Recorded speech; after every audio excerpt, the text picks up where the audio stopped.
Welcome, and thank you for being here. Tonight, we're about to wander softly into one of the most magical fairy tales ever shared. There's nothing expected of you. Simply get comfortable, slow your breathing, and let the weight of the day quietly fade. If this place feels warm or soothing to you, you're always invited to stay a little longer by liking the video or subscribing, but only if it feels natural. I cherish knowing where these stories are heard. So if you'd like, leave a comment sharing where you're listening from and what hour the night has arrived for you. Now, dim the lights, let a gentle sound settle around you, and allow yourself to drift peacefully, unhurried, into tonight's story. The candles. There was once a big wax candle who had the highest opinion of his merits. "I," he said, "am made of the purest wax cast in the best mold. I burn more brilliantly than any other candle, and I outlast them all. I belong in the high chandelier or the silver candlestick. What a delightful life you must lead," the tallow candle admitted. "I am only tallow, just a tallow dip. But it's a comfort to think how much better off I am than the taper. He's only dipped twice, while I am dipped 8 times to make a thick and respectable candle of me. I'm satisfied. To be sure, it would be better to be born of wax than of tallow, and a lucky thing to be shaped in a mold, but one isn't asked how he wants to be born.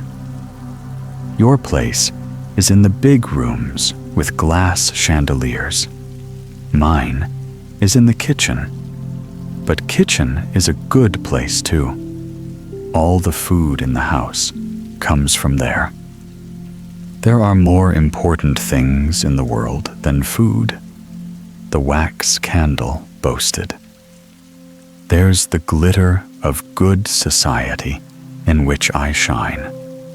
Why, I and all my family are invited to a ball that's being given here this very evening." No sooner had he said this than all the wax candles were sent for. But the tallow candle was not left behind.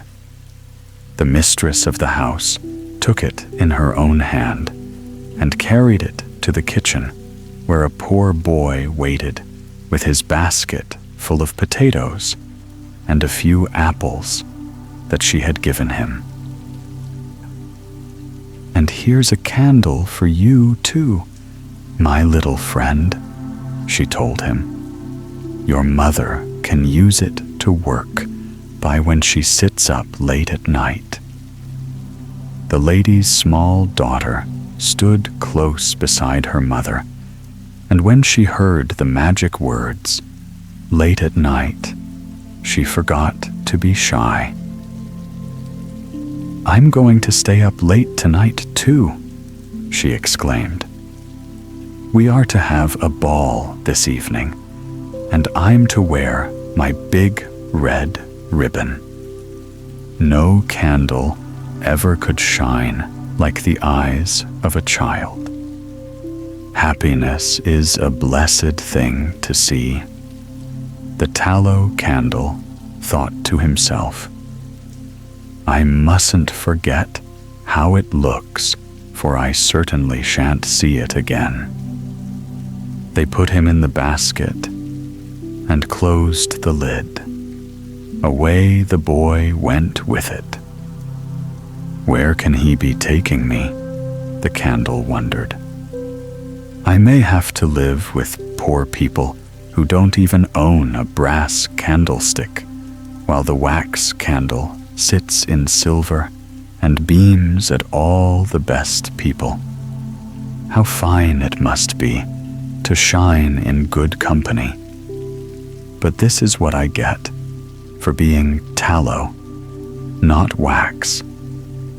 And the candle did come to live with poor people.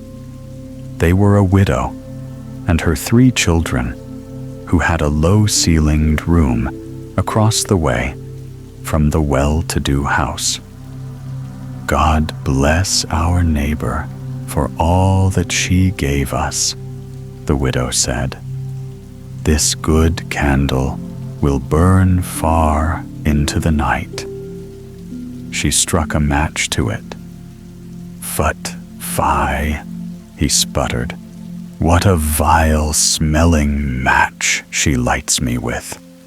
Would anyone offer such a kitchen match to the wax candle in the well-to-do house across the way? There the candles were lighted too.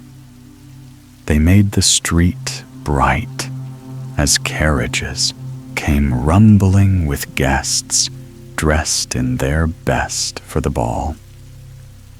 The music struck up. Now the ball's beginning. The tallow candle burned brighter as he remembered the happy little girl whose face was more shining than the light of all those wax candles. I'll never see anything like that again. The smallest of the poor children reached up, for she was very small, and put her arms around the necks of her brother and sister. What she had to tell them was so important that it had to be whispered. Tonight, we're going to have, just think of it, warm potatoes this very night. Her face beamed with happiness, and the candle beamed right back at her. He saw happiness again, and a gladness as great as when the little girl in the well-to-do house said, "We're having a ball this evening, and I'm to wear my red ribbon." Is it such a treat to get warm potatoes? The candle wondered. Little children must manage to be happy here too. He wept tallow tears of joy, and more than that, a candle cannot do. The table was spread, and the potatoes were eaten. How good they tasted. It was a real feast. There was an apple for everyone, and the smallest child said grace.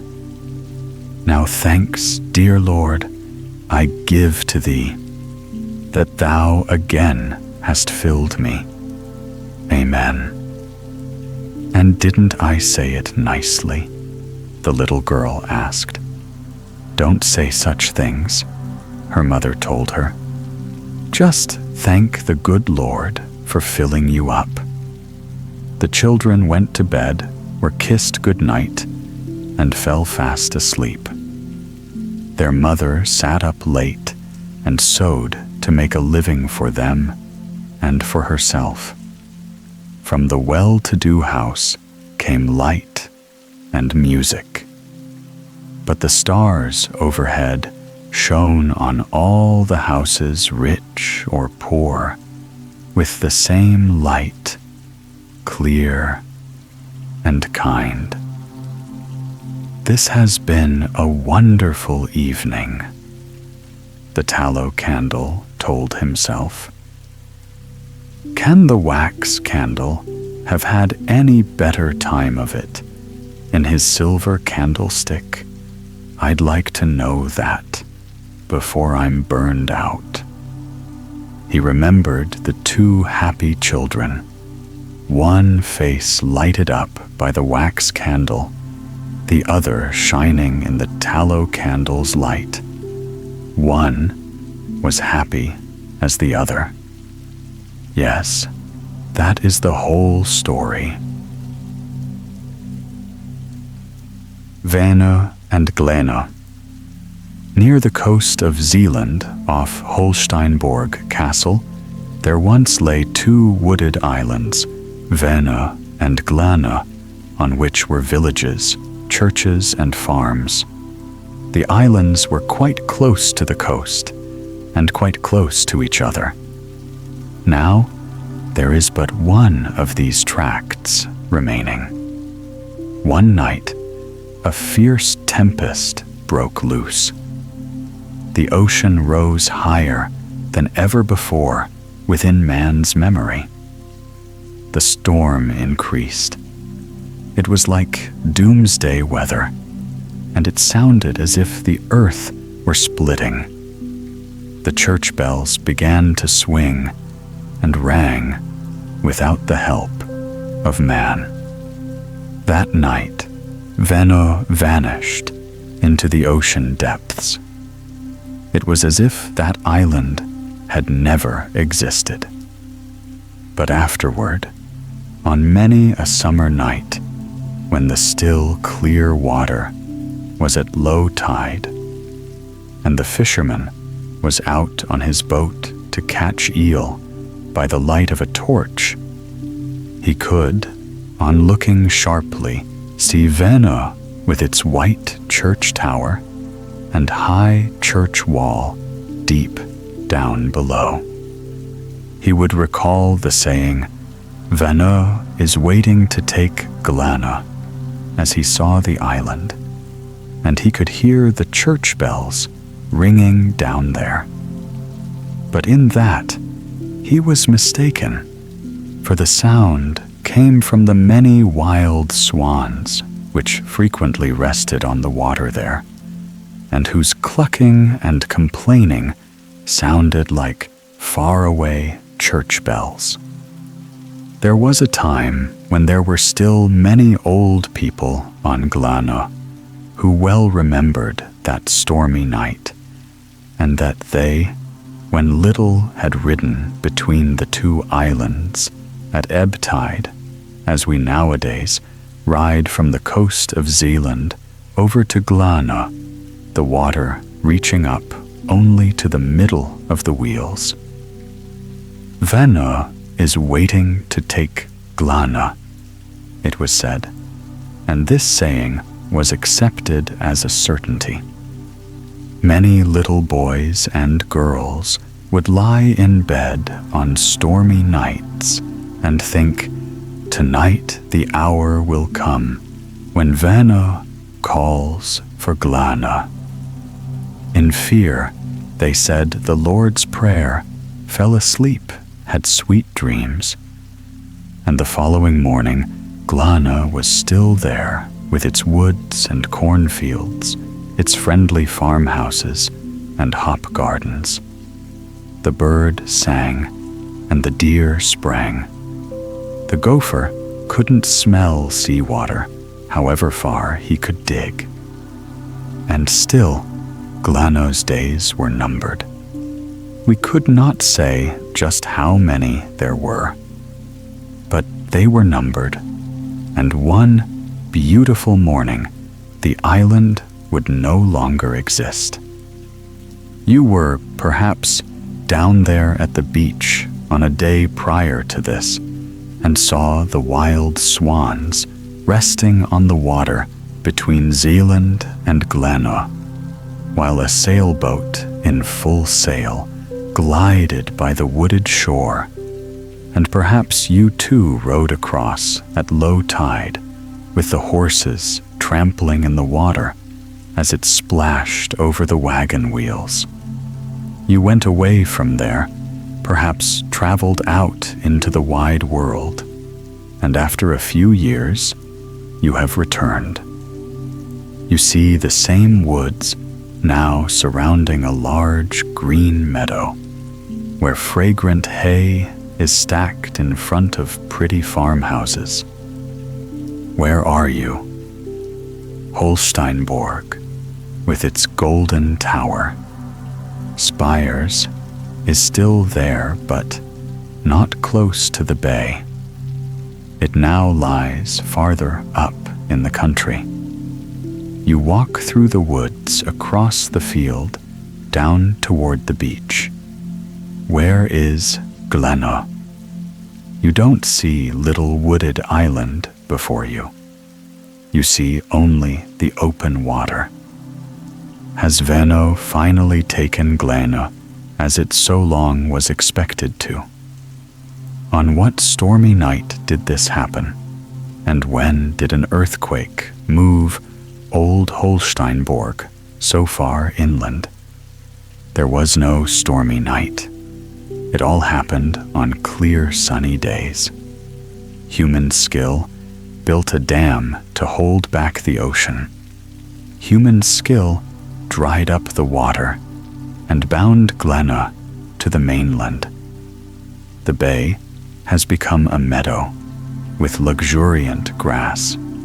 Glänö has become part of Zealand. And the old castle stands where it always stood. It was not Vänö that took Glänö. It was Zealand that through mechanical skill gained many new acres of land. This is the truth. You can find it in the records. Glänö Island is no more. Little Tuk.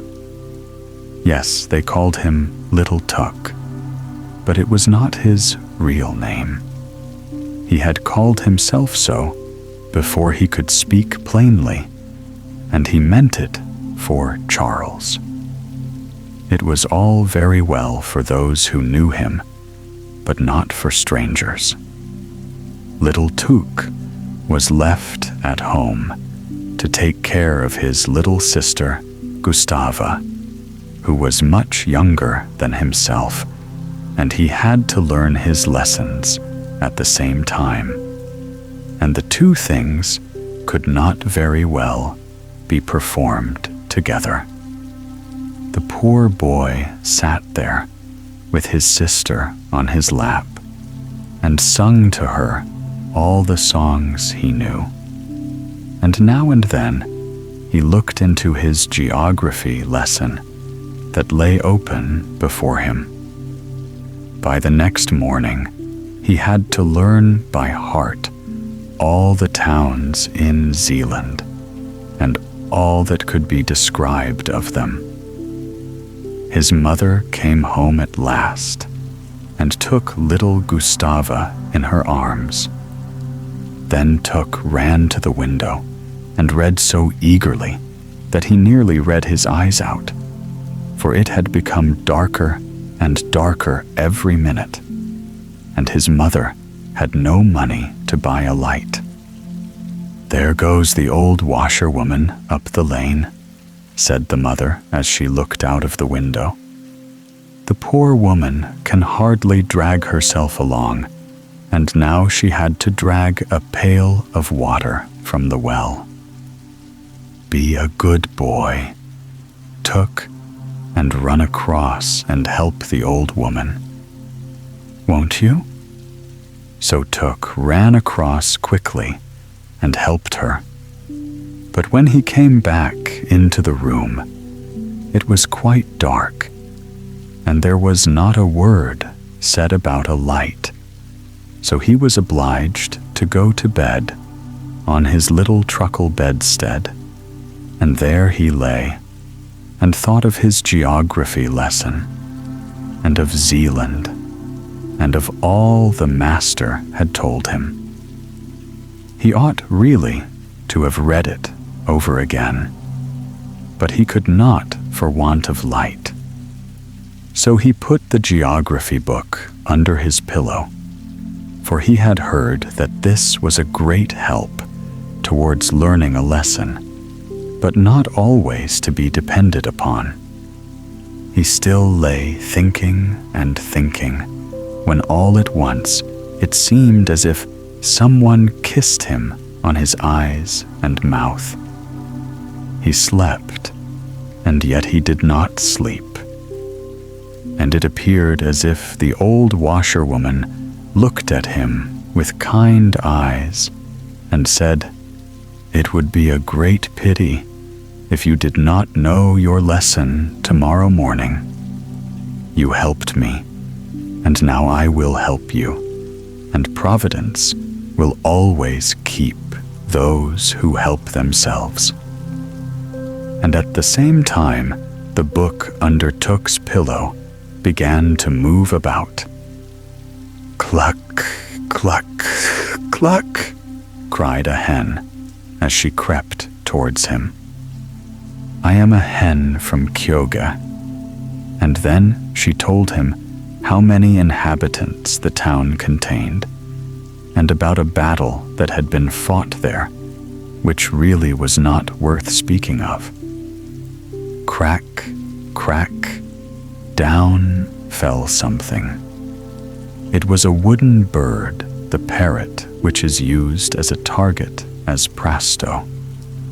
He said there were as many inhabitants in that town as he had nails in his body.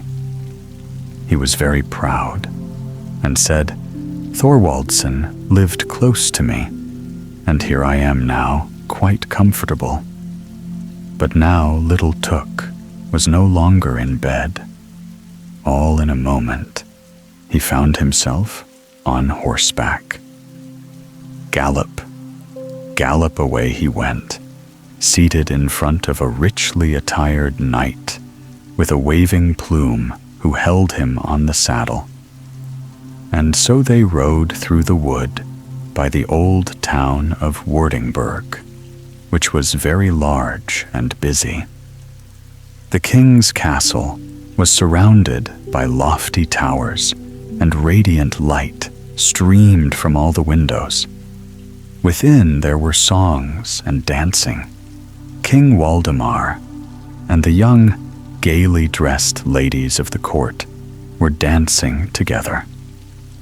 Morning dawned, and as the sun rose, the whole city and the king's castle sank suddenly down together.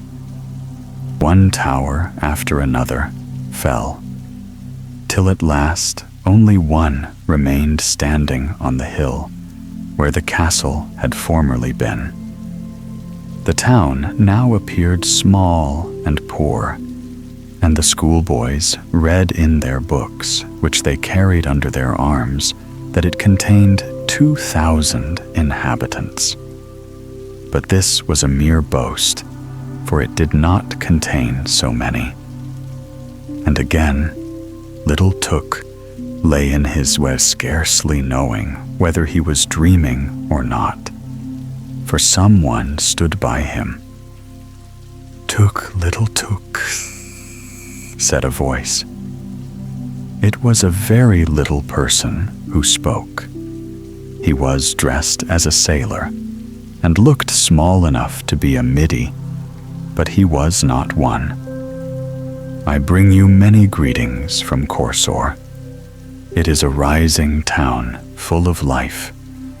It has steamships and mail coaches.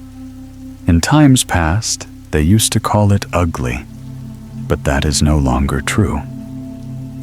"I lie on the seashore," said Korsor. "I have high roads and pleasure gardens. I have given birth to a poet who was witty and entertaining, which they are not all. I once wanted to fit out a ship to sail round the world, but I did not accomplish it, though most likely I might have done so. But I am fragrant with perfume, for close to my gates most lovely roses bloom." Then before the eyes of little Took appeared a confusion of colors, red and green. but it cleared off, and he could distinguish a cliff close to the bay, the slopes of which were quite overgrown with verdure, and on its summit stood a fine old church with pointed towers. Springs of water flowed out of the cliff in thick water spouts, so that there was a continual splashing. Close by sat an old king with a golden crown on his white head. This was King Hror of the Springs, and near the springs stood the town of Roskilde, as it is called. Then all the kings and queens of Denmark went up the ascent to the old church, hand in hand, with golden crowns on their heads, while the organ played and the fountains sent forth jets of water. Little Tuk saw and heard it all. "Don't forget the names of these towns," said King Hror. All at once, everything vanished. But where, it seemed to him like turning over the leaves of a book. And now there stood before him an old peasant woman who had come from Sorrow, where the grass grows in the marketplace. She had a green linen apron thrown over her head and shoulders, and it was quite wet, as if it had been raining heavily. "Yes, that it has," said she, and then, just as she was going to tell him a great many pretty stories from Holberg's comedies and about Waldemar and Absalom, she suddenly shrunk up together and wagged her head as if she were a frog about to spring. "Croak," she cried. "It is always wet and as quiet as death in Sorrow." Then little Tuk saw she was changed into a frog. Croak. And again she was an old woman. "One must dress according to the weather," said she. "It is wet, and my town is just like a bottle. By the cork we must go in, and by the cork we must come out again. In olden times I had beautiful fish, and now I have fresh, rosy-cheeked boys in the bottom of the bottle, and they learn wisdom, Hebrew, and Greek." Croak. How it sounded like the cry of the frogs on the moor, or like the creaking of great boots when someone is marching. Always the same tone, so monotonous, and wearing that little Tuk at length fell fast asleep, and then the sound could not annoy him. But even in this sleep came a dream, or something like it. His little sister, Gustava, with her blue eyes and fair curly hair, had grown up a beautiful maiden, all at once, and without having wings, she could fly. And they flew together over Zealand, over green forests and blue lakes. Hark, so you hear the cock crow, little Tuk. Cock-a-doodle-doo. The fowls are flying out of Kyoga. You shall have a large farmyard. You shall never suffer hunger or want. The bird of good omen shall be yours, and you shall become a rich and happy man. Your house shall rise up like King Waldemar's towers. and shall be richly adorned with marble statues like those at Prasto. Understand me well. Your name shall travel with fame round the world, like the ship that was to sail from Corsor.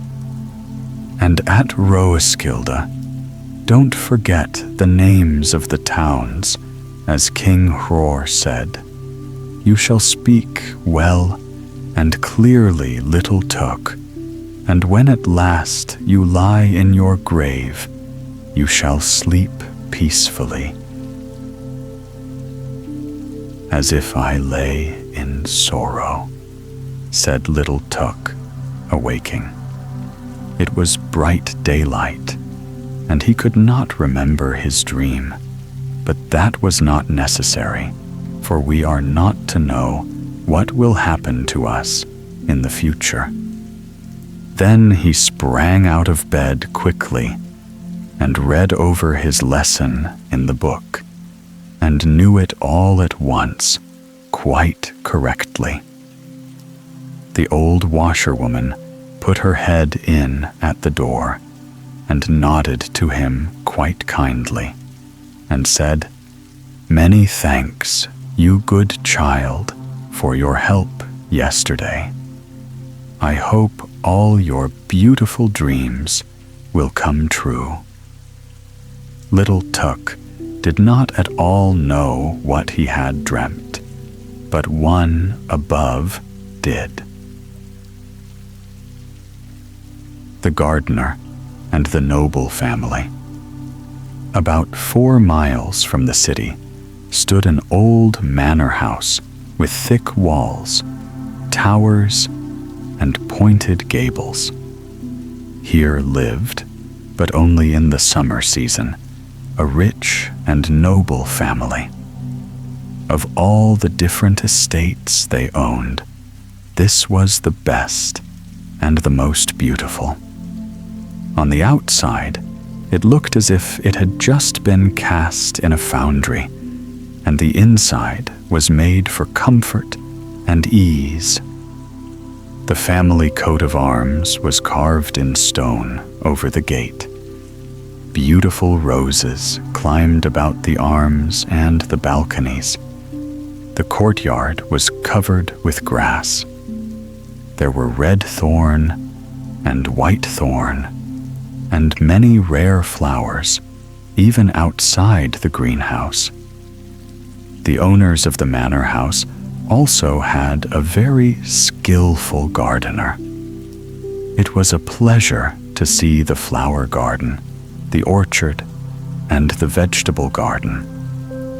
A part of the manor's original old garden was still there, consisting of a few box tree hedges cut so that they formed crowns and pyramids.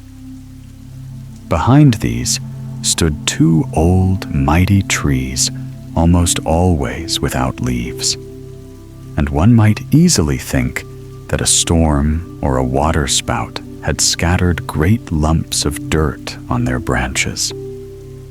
But each lump was a bird's nest. Here from time immemorial, a screaming swarm of crows and rooks had built their nests.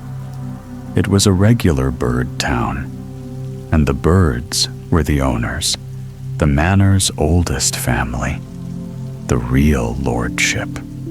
The people below meant nothing to them.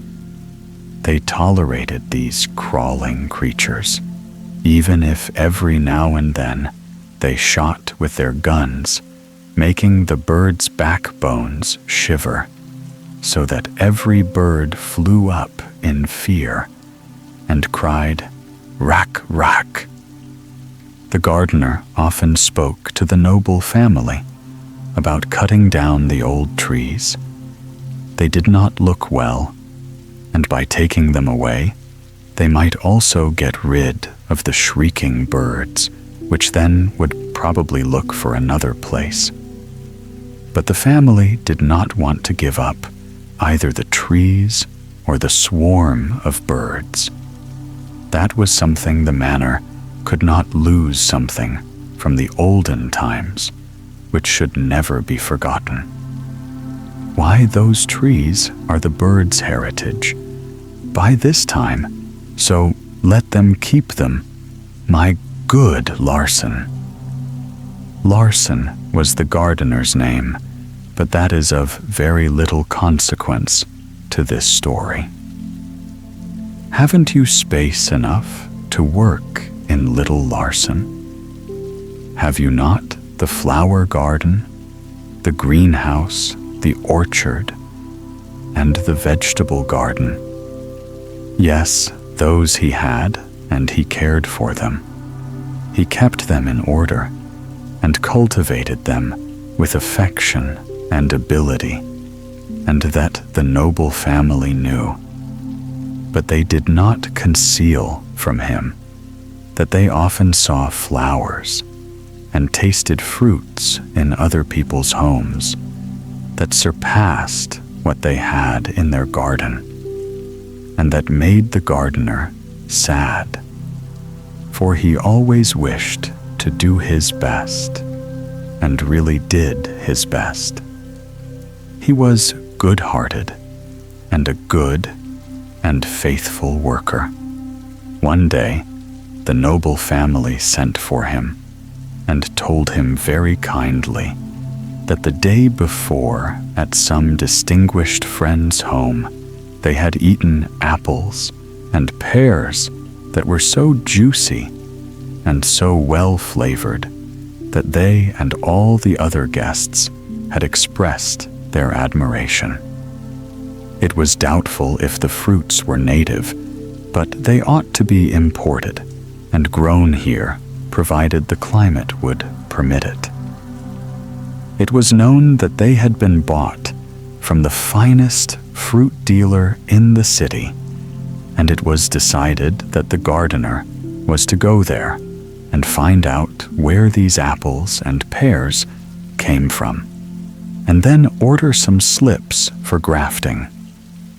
The gardener knew the fruit dealer well, because he was the very person to whom he sold the superfluous fruit that grew in the manor garden. And the gardener went to town and asked the dealer where he got those highly praised apples and pears. "Why, they are from your own garden," said the fruit dealer, and showed him both the apples and pears, which he recognized immediately. How happy the gardener felt. He hurried back to the family and told them that both the apples and the pears were from their own garden, that they couldn't believe that's not possible. "Larsen, can you get a written guarantee to that effect from the fruit dealer?" Yes, that he could, and a written guarantee he brought. "That certainly is remarkable," said the noble family. Now, every day, great dishes filled with wonderful apples and pears from their own garden were set on the table. Bushels and barrels of these fruits were sent to friends in the city and outside the city, yes, even to foreign lands. This afforded great pleasure. Yet the family added that the last 2 summers had of course been remarkably good for tree fruits, and these had done very well all over the country. Some time passed. The family were dinner guests at court. The next day, they sent for the gardener.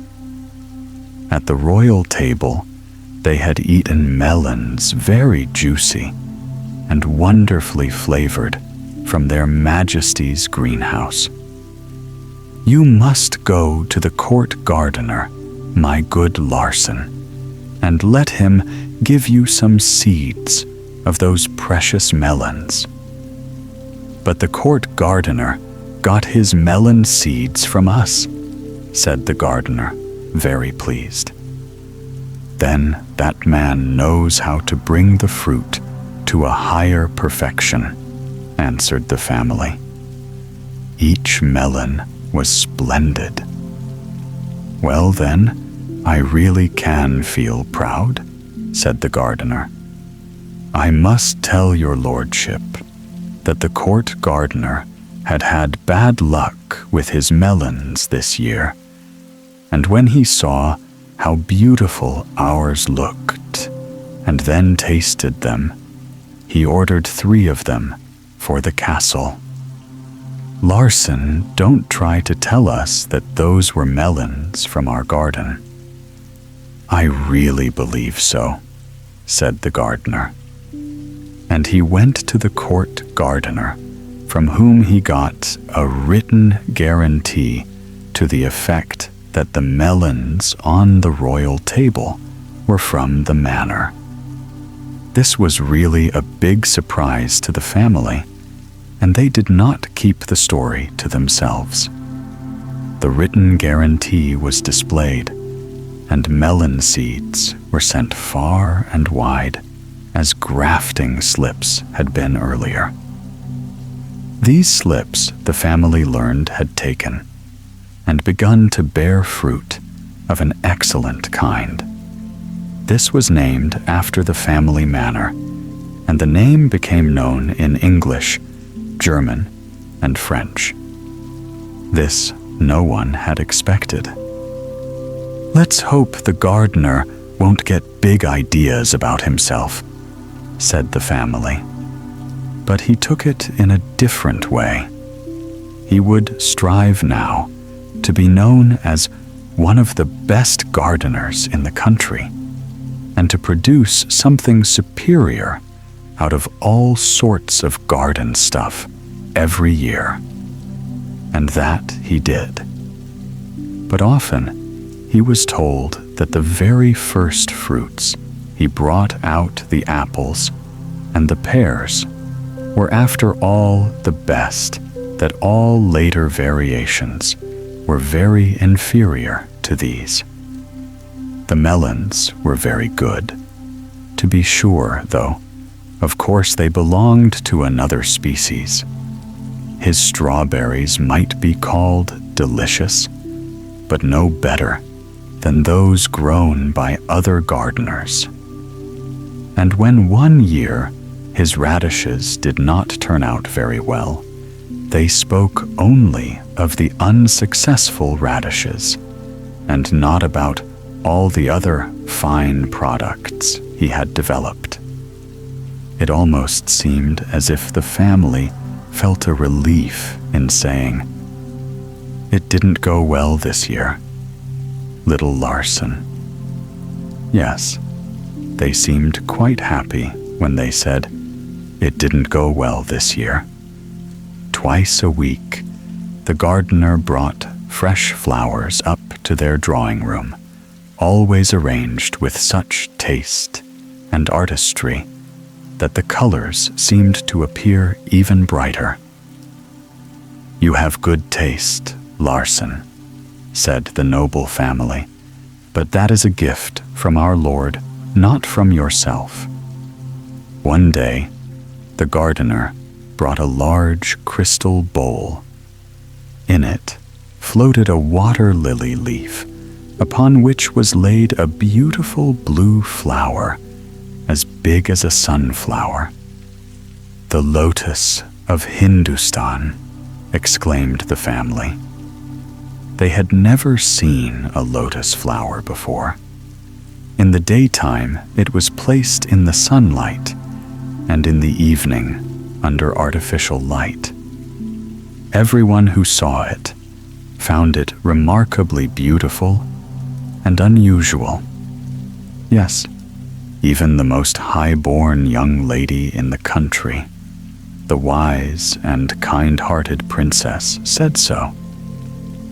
The family considered it an honor to present her with the flower, and the princess took it with her to the castle.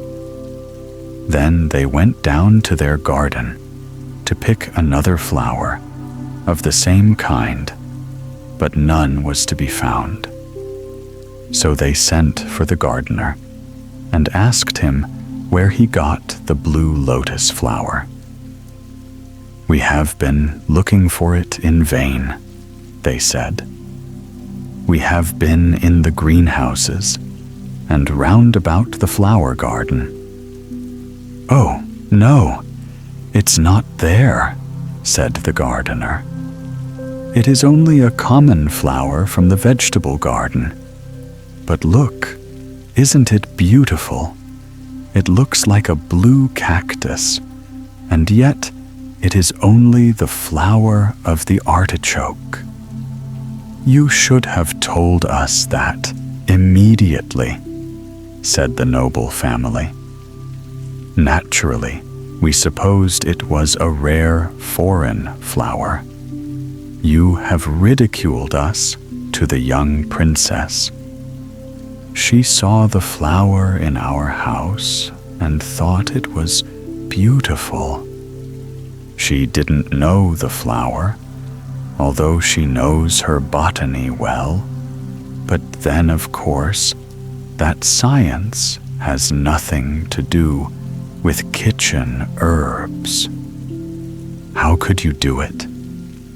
Larson, to place such a flower in our drawing room is enough to make us ridiculous.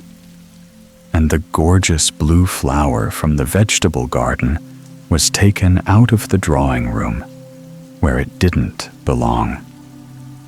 "Yes."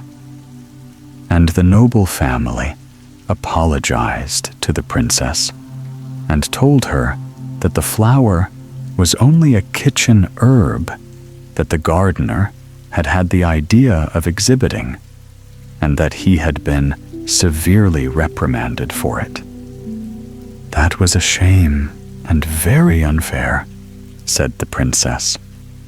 "He has really opened our eyes to a magnificent flower we otherwise would have paid no attention to.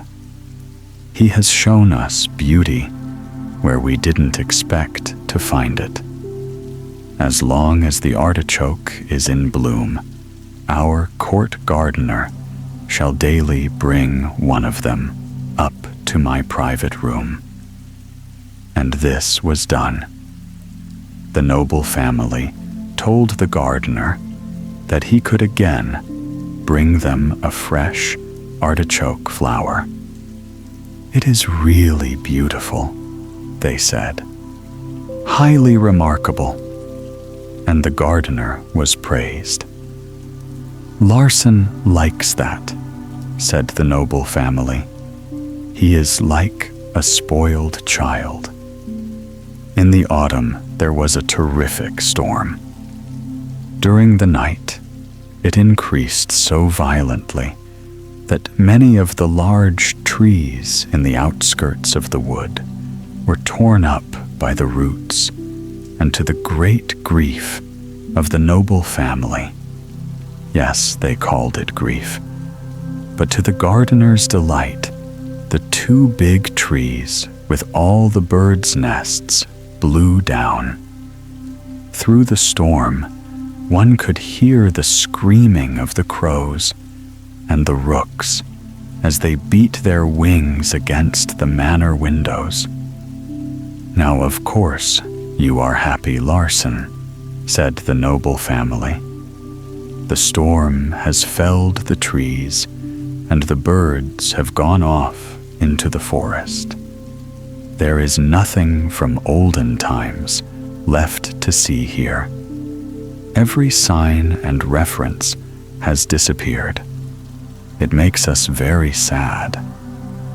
The gardener said nothing, but he thought of what he had long had in his mind, how he could make use of that wonderful sunny spot now at his disposal.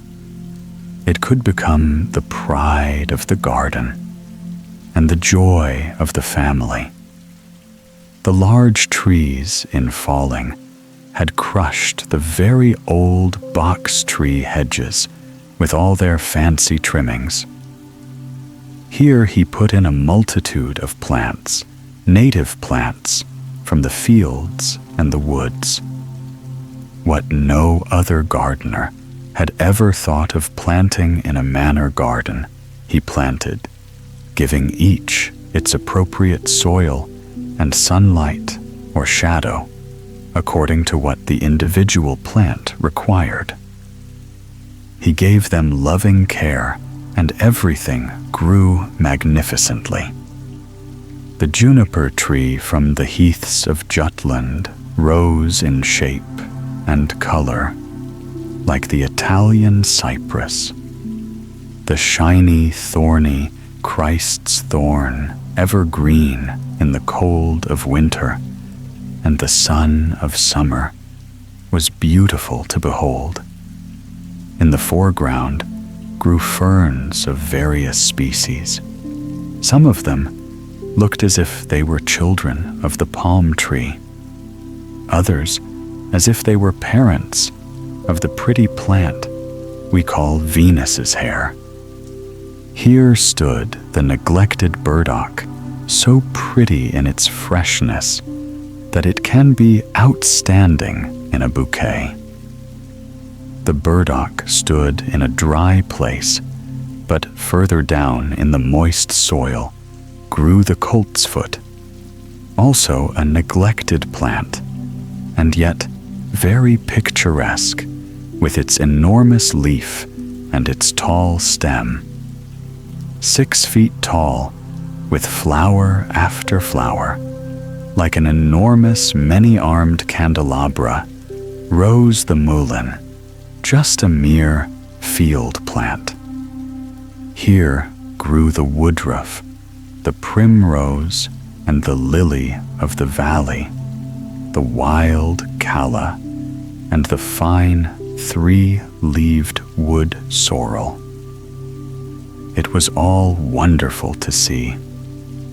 In the front, in rows, grew very tiny pear trees from French soil, fastened to steel wires. By getting plenty of sun and good care, they soon bore fruit as large and juicy as in their own country. In place of the 2 old leafless trees was set a tall flagpole from which Dannebrog, the flag of Denmark, proudly flew. And close by stood another pole, around which the hop tendril twisted and wound its fragrant flower cones in the summer and at harvest time, but on which, in the winter, according to an old custom, oat sheaves were hung so that the birds could have a good meal during the happy Christmas time. Our good Larsen is getting sentimental in his old age, said the family, but he is true and faithful to us. At New Year's, one of the city illustrated papers published a picture of the old manor. It showed the flagpole and the oat sheaves for the birds at the happy Christmas time, and the paper commented that it was a beautiful thought to uphold and honor this old custom so appropriate to the old manor. Anything that Larsen does, said the noble family, they beat the drum for. He is a lucky man. We should almost be proud to have him. But they were not a bit proud of it. They knew they were the masters of the manor, and they could dismiss Larsen, but that they wouldn't do. They were good people, and there are many good people of their kind in the world, and that is fortunate for all the Larsens. Yes, that is the story of the gardener and the noble family. Now you may think about it. a leaf from heaven. High up in the thin, clear air, there flew an angel bearing a flower from the garden of heaven. As he kissed it, a tiny leaf drifted down into the muddy soil in the middle of the wood. It very soon took root there and sprouted and sent up shoots among the other plants. "That's a funny kind of slip," said the plants, and neither the thistle nor the stinging nettle would have anything to do with the stranger. "It must be some low kind of garden plant," they said, grinning and making fun at it. But it grew and grew, and like no other plant, its long branches spread far about. "Where do you think you're going?"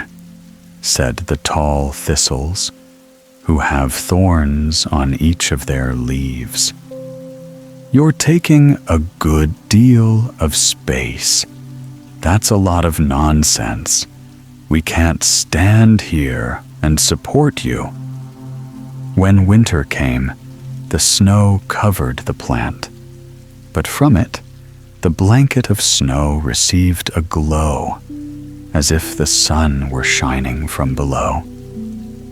Then the spring returned, and the plant was in glorious bloom, more beautiful than any other in the forest.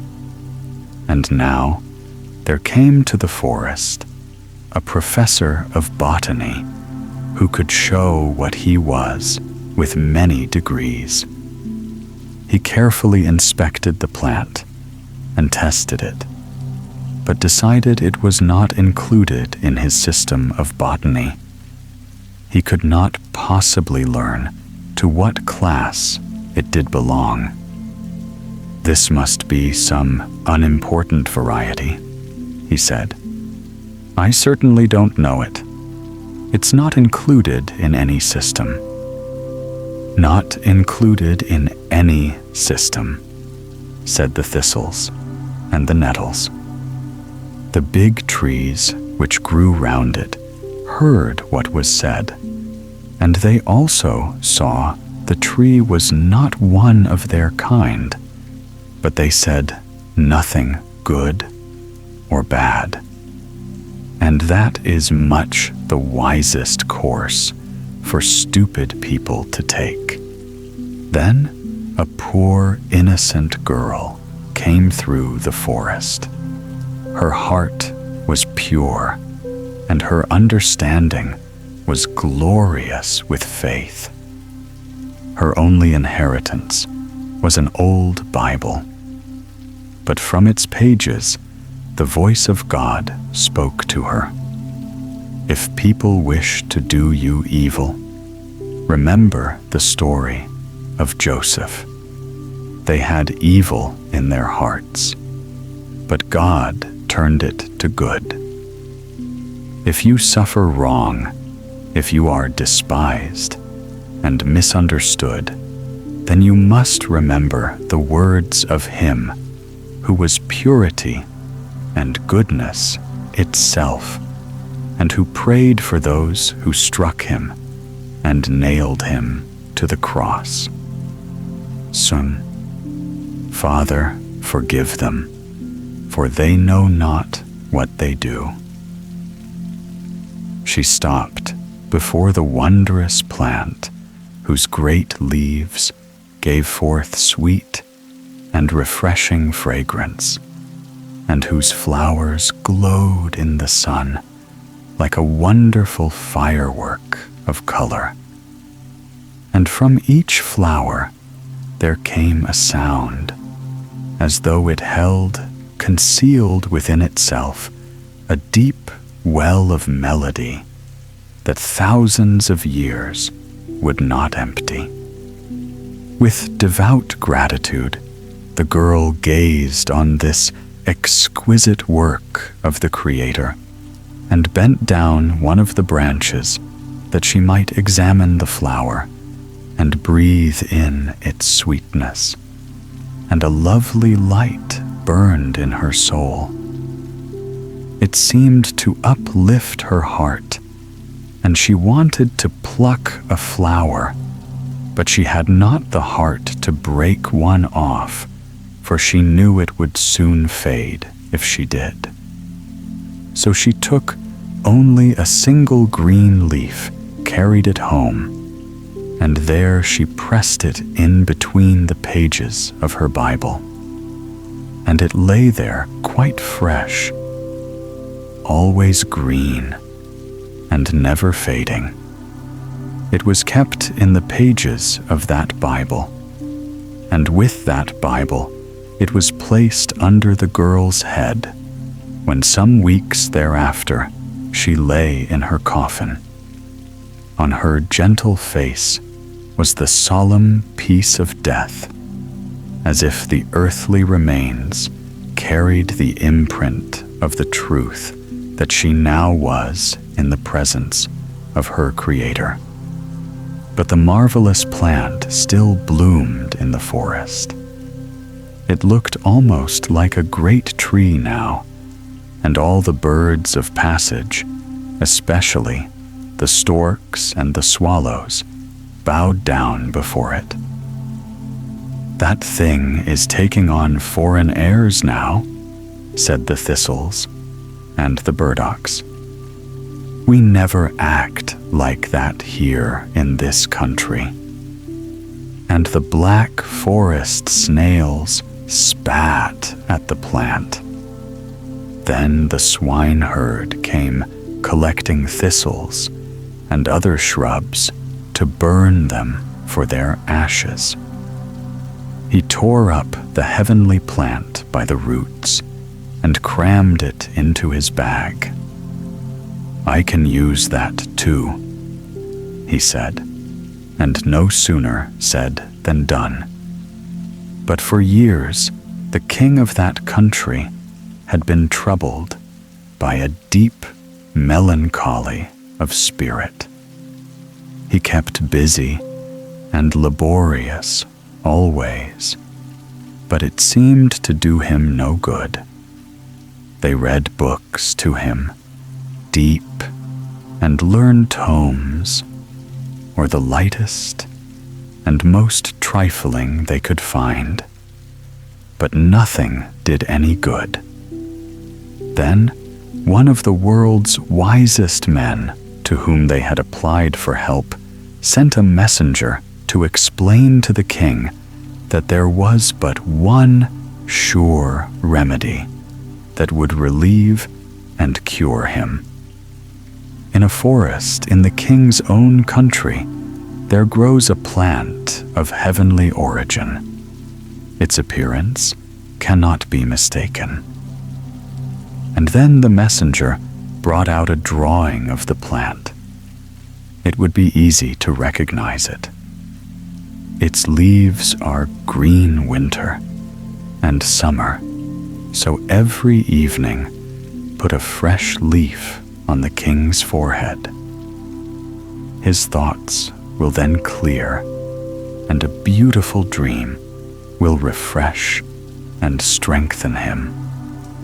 I think I took it up in my bundle and burned it to ashes a long time ago, said the swineherd. I just didn't know any better. You did not know any better, they all said. Ignorance, oh ignorance, how great you are. And those words the swineherd might well take to heart, for they were meant for him and no one else. Not a single leaf of that plant could be found. No one knew about the one leaf that lay in the coffin of the dead girl. And the king himself, in his terrible depression, wandered out to the spot in the woods. This is where the plant grew, he said. It shall be a sacred place. Then he had it surrounded by a golden railing, and a sentry was posted there by day and by night. The professor of botany wrote a thesis on the heavenly plant. As a reward, he was gilded all over, and that gilding suited him and his family very well indeed. As a matter of fact, that was the pleasantest part of the whole story, for the plant had disappeared. The king remained as melancholy and sad as before, but then he had always been that way, said the sentry. 12 by the mail. It was very frosty, starry clear weather, quiet and calm. Bump. A pot was thrown against a door. Bang fireworks were shot off to welcome the new year, for it was New Year's Eve. And now the clock struck 12. Trataratra. There came the mail. The mail coach stopped outside the gate to the town. It carried 12 people and couldn't hold more, for all the seats were taken. Hurrah, hurrah, rang out in the houses where people were celebrating New Year's Eve. They arose with full glasses and drank a toast to the new year. Health and good wishes for the new year, they said. A pretty little wife, lots of money, an end to nonsense.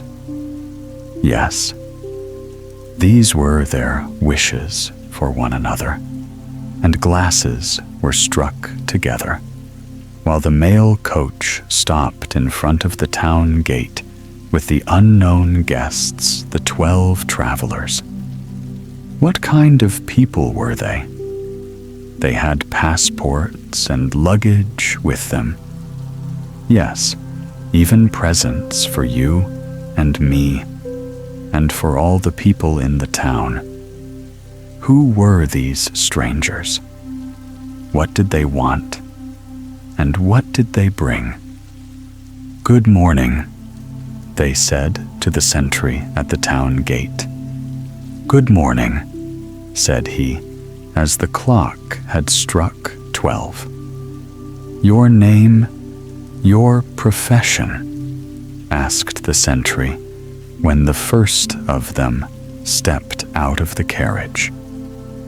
Look in the passport, said the man. I am myself. And a splendid-looking fellow he was, too, dressed in a bearskin and fur boots. I am the man on whom many people pin their hopes. Come to see me tomorrow, and I'll give you a real New Year. I throw dollars and cents about give presents, and yes, I even give balls, 31 of them. That's all the nights I have to spare. My ships are frozen tight, but in my office it is warm. I am a merchant, and my name is January. I have only bills. Then came the second. He was a comedian, a theatrical director, the manager of masked balls, and all the amusements you could think of. His luggage consisted of a great barrel. We'll beat the cat out of the barrel at carnival time, he said. I'll amuse others, and myself too, for I have the shortest time to live of the whole family. I get to be only 28 days old. Yes, sometimes they throw in an extra day, but that doesn't make much difference. Hurrah! You must not shout so loud, said the sentry. Yes, I may, said the man. I am Prince Carnival, and traveling under the name of February. Now came the third. He looked very much like fasting itself, but strutted proudly, for he was related to the 40 Nights, and was a weather prophet. But that is hardly fattening employment, and for that reason he approved of fasting. He had a cluster of violets in his buttonhole, but they were very small. "March, march," shouted the fourth, and pushed the third. "March, march, into the guard room. There's punch there, I can smell it." But it wasn't true. He only wanted to make an April fool of him. Thus the fourth began his career in the town. He looked very jolly, did little work, and had lots of holidays. "Good humor one day, and bad the next," he said. "Rain and sunshine, moving out and moving in. I am also moving day commissioner. I am an undertaker. I can both laugh and cry. I have summer clothes in my trunk, but it would be very foolish to use them now. Here I am. When I dress up, I wear silk stockings and carry a muff." Now a lady came out of the carriage. Miss May. She called herself and wore summer clothes and overshoes. She had on a beech tree green silk dress and anemones in her hair, and she was so scented with wild thyme that the sentry had to sneeze.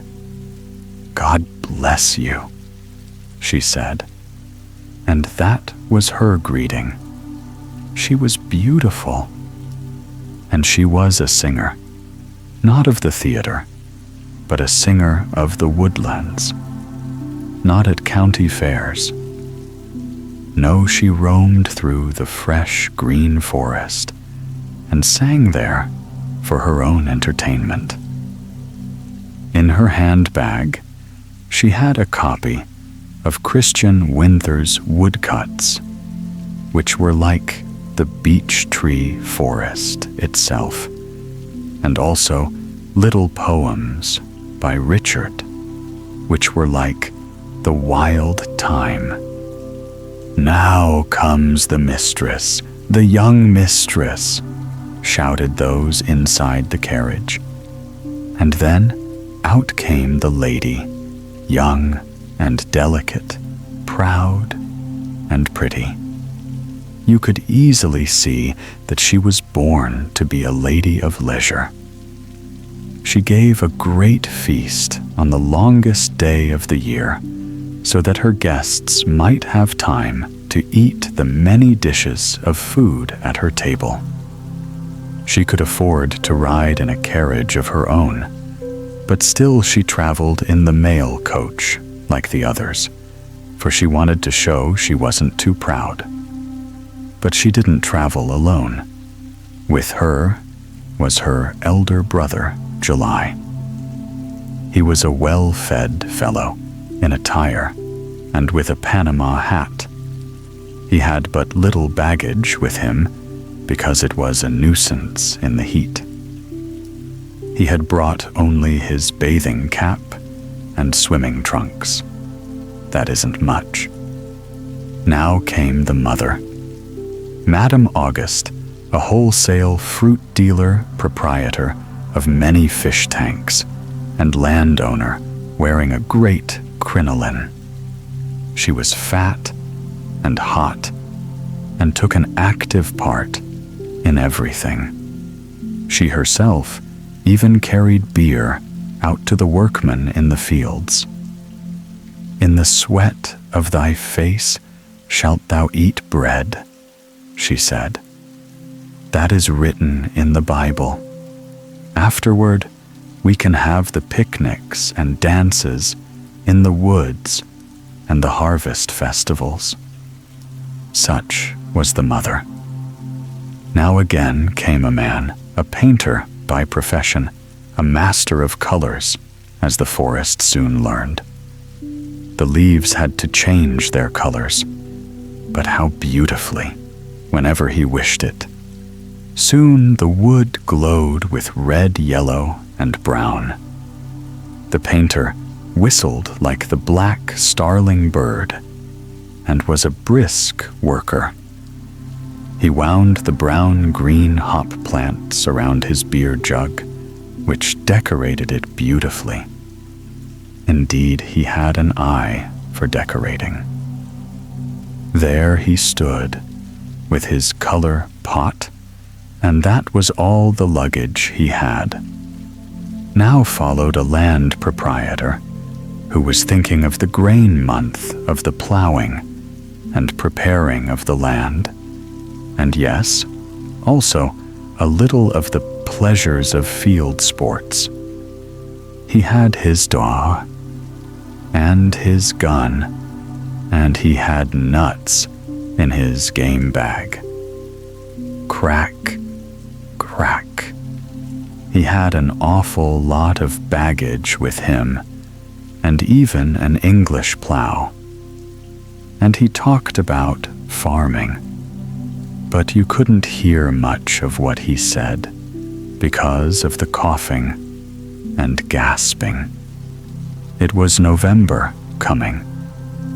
He had a cold, such a violent cold that he used a bed sheet instead of a handkerchief. And yet he had to accompany the servant girls and initiate them into their winter service, he said. But his cold would go when he went out wood cutting, which he had to do because he was master sawyer for the Firewood Guild.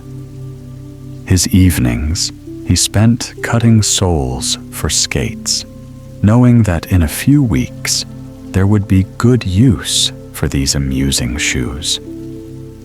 Now came the last passenger, a little old mother with her fire pot. She was cold, but her eyes sparkled like two bright stars.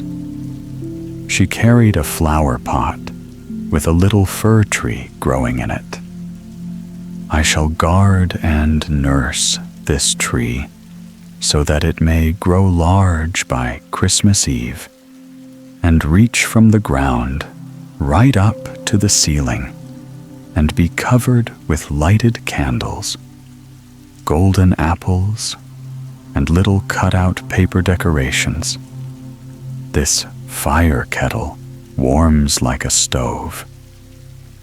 I take the storybook from my pocket and read aloud so that all the children in the room become quiet.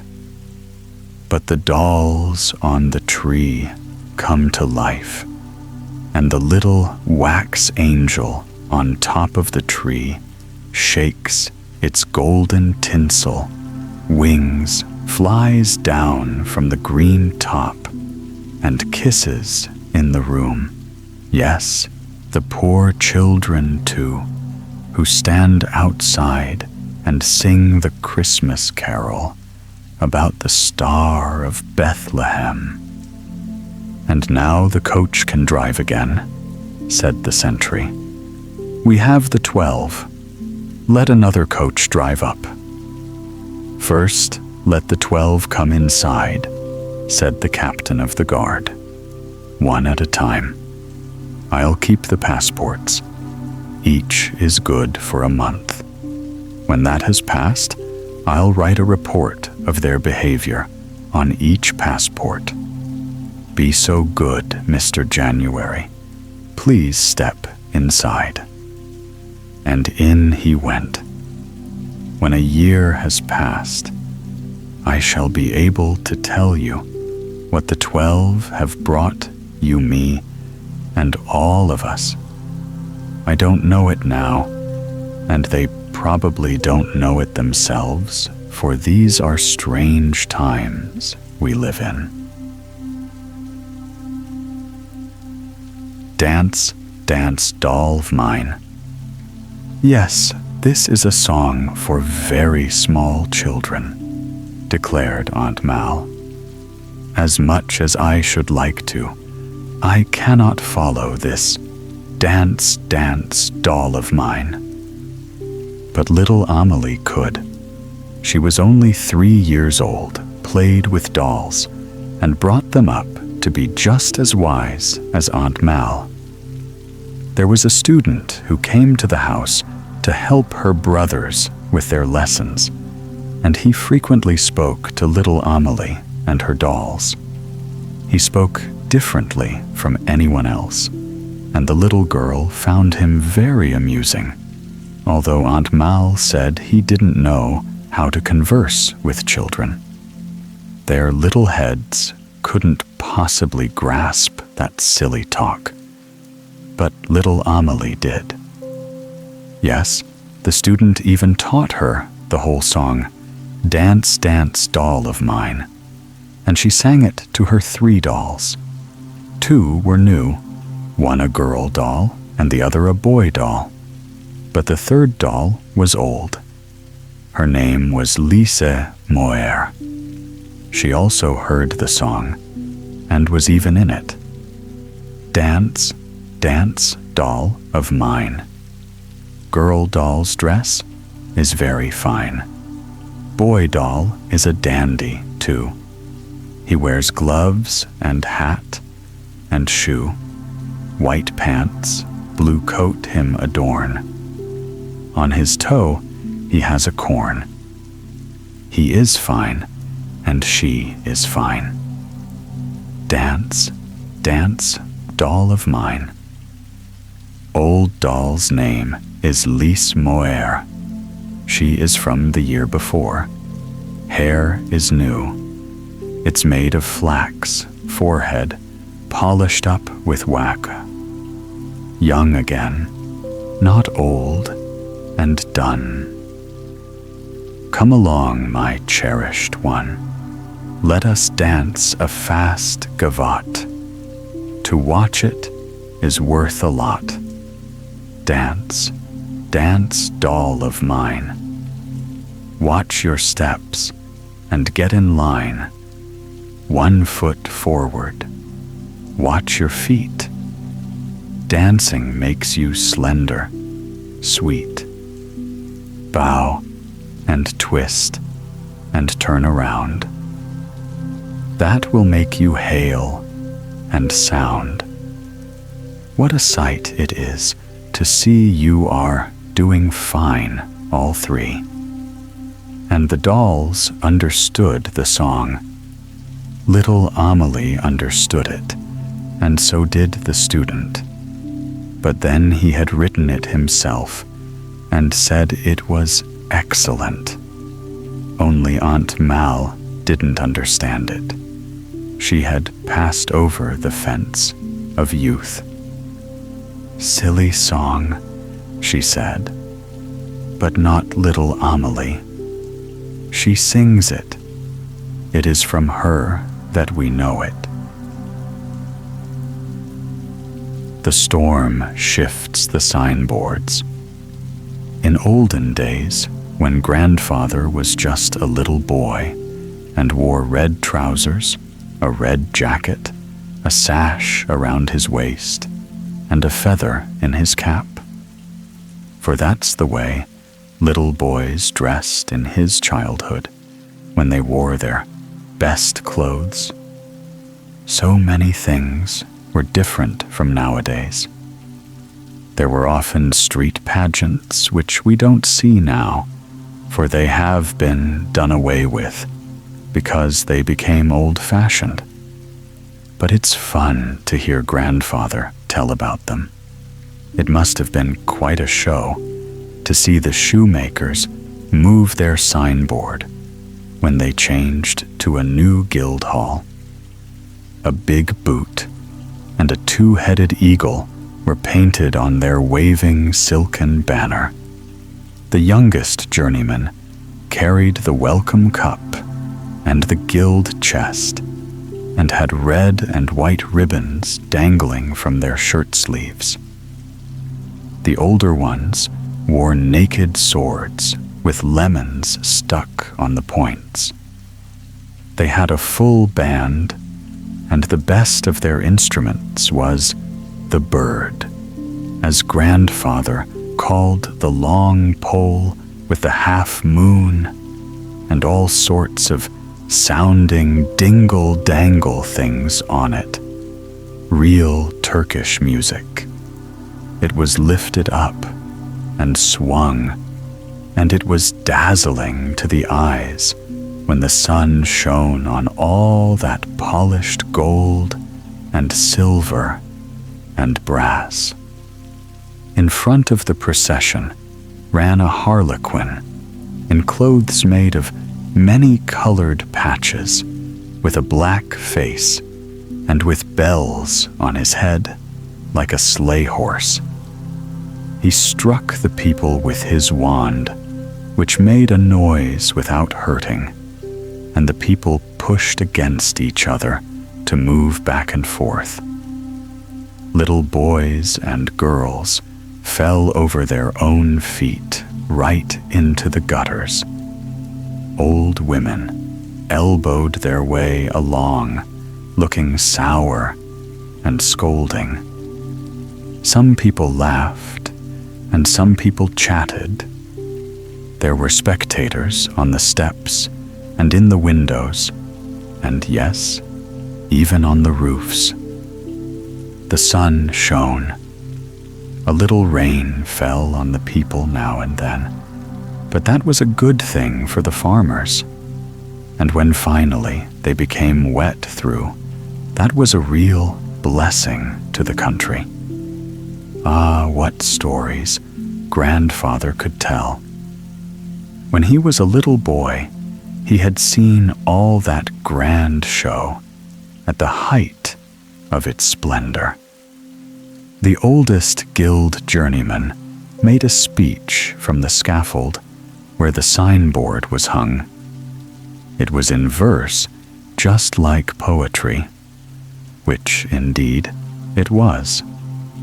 There had been 3 of them working on it, and before writing it, they had drunk a whole bowl of punch so that it would be really good.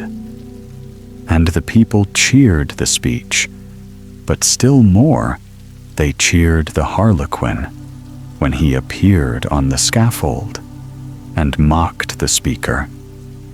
The clown cut his capers so gaily and drank punch out of schnapps glasses, which he then threw out among the people who caught them in the air. Grandfather had one of them, which the plasterer had caught and presented to him. Yes, it was fun.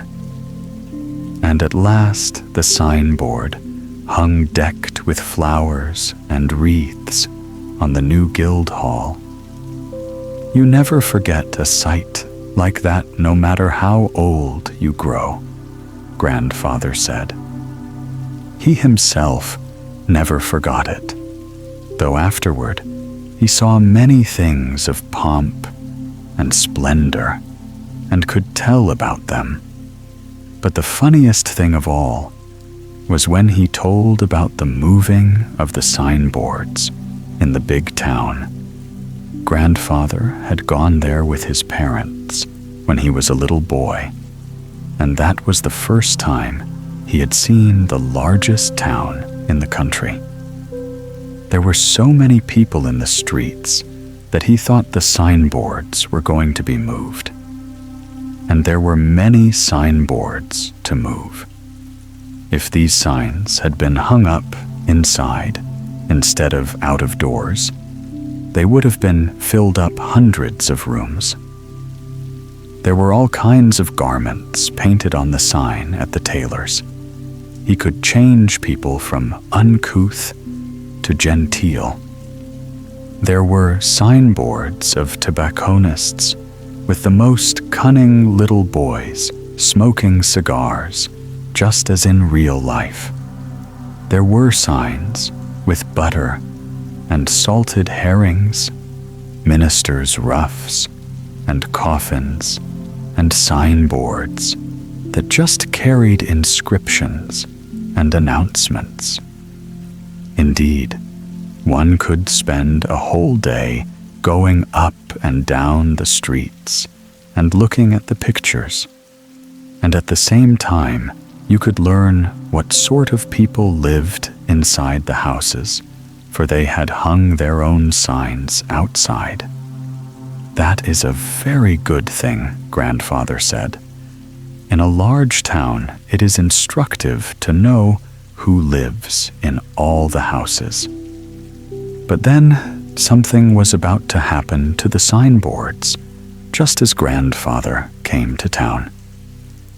He has told me about it himself, and there wasn't then any twinkle in his eye, as mother used to say there was when he was fooling me. He looked quite trustworthy. That first night, he came to the big town. The weather was worse than any we ever have read about in the papers. A storm such as there had never been within man's memory. All the air was full of roof tiles. Old wooden fences were blown over. A wheelbarrow even ran for its life by itself along the street. The wind howled in the air. It whistled, and it shook everything. It was indeed a terrible storm. The water in the canal ran over the banks, not knowing where it belonged. The storm swept over the town, carrying the chimneys with it. More than one old, proud church tower, bent, and has never been quite straight since. A sentry box stood outside the house of the honest old fire chief, whose engine was always the last one at the fire. The storm begrudged him that little box and flung it down the steps and rolled it along the street until, strangely enough, it arose and remained upright before the house of the poor carpenter who had saved the lives of 3 people at the last fire. But the sentry box didn't give that a thought. The barber's signboard, a large brass dish, was torn off and carried across into the counselor's window. All the neighbors said this seemed almost like malice, for they, like the most intimate lady friends of the family, called the mistress the razor. She was so sharp and knew more about people than they knew about themselves. A sign with a dried codfish drawn on it flew over to the door of a newspaper writer. That was a pretty poor joke on the part of the storm. It probably didn't remember that a newspaper writer isn't the sort of person to be joked about. He is a king in his own paper and in his own opinions. The weathercock flew over to the roof of the opposite house, and there it remained. A picture of the darkest wickedness, said the neighbors. The cooper's barrel was hung just under the sign for ladies' apparel. The restaurant's menu, which hung in a heavy frame near the door, was placed by the storm just over the entrance to the theater, where nobody ever went. It was a comical program: horseradish soup and stuffed cabbage, but it made people go in. The furrier's fox skin, which was his respectable sign, was hung on the bell pull of the young man, who always went to morning church services, looking like a folded umbrella, strove for the truth, and was a model young man, said his aunt. The sign, Establishment for Higher Education, was moved to the pool hall, and the establishment itself received a board inscribed, "Babies brought up here by the bottle." This wasn't really witty, only naughty, but the storm did it, and we can't control a storm.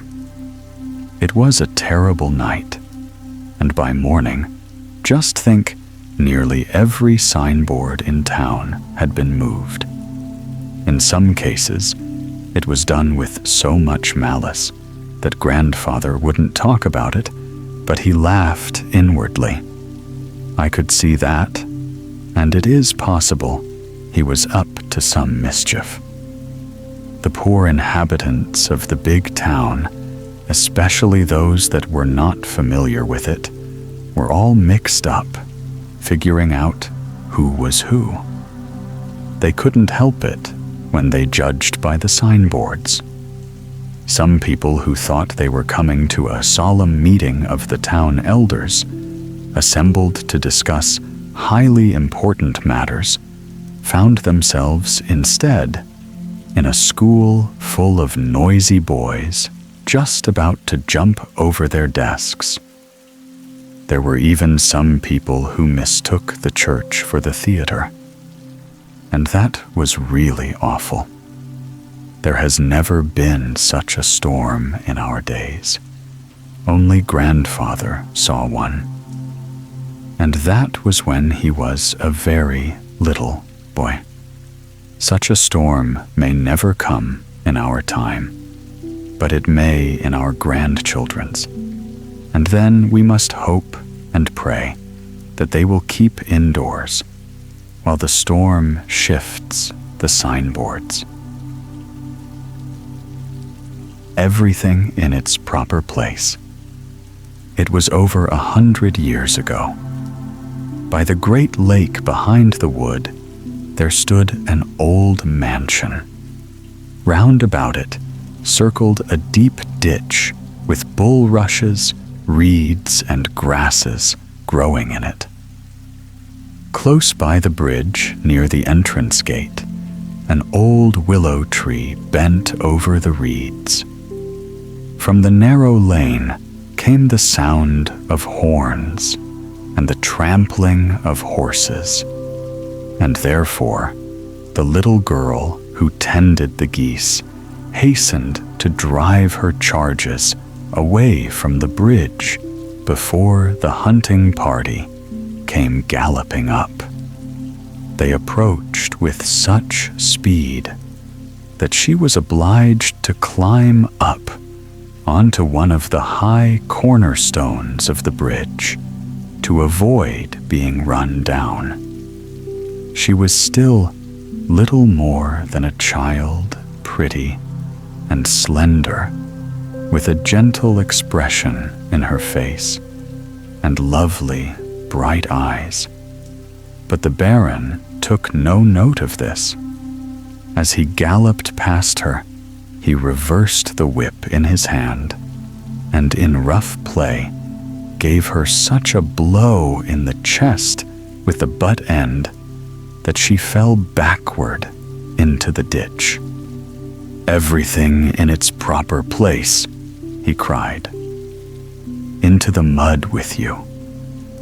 And he laughed loudly, for this was intended to be funny, and the rest of the company joined in his mirth.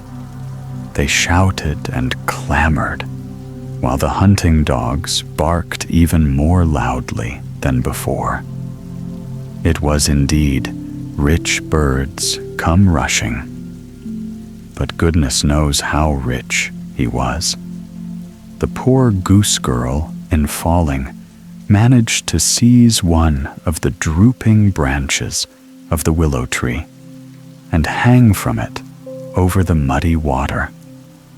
As soon as the company and the dogs had disappeared through the castle gate, she tried to climb up again, but the branch broke off at the top, and she would have fallen into the reeds if at that moment a strong hand had not caught her from above.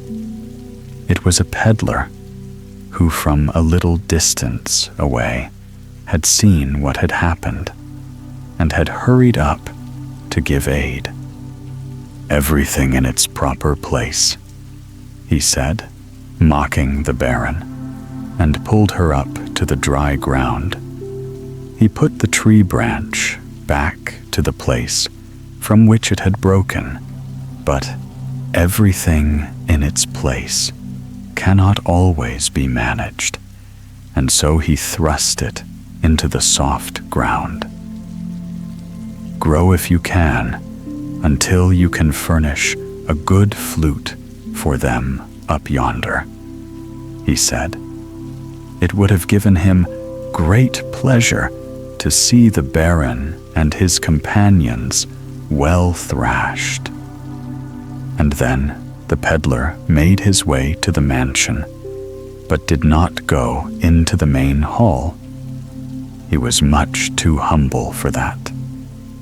He went instead to the servants' quarters, and the men and maids looked over his stock of goods and bargained with him.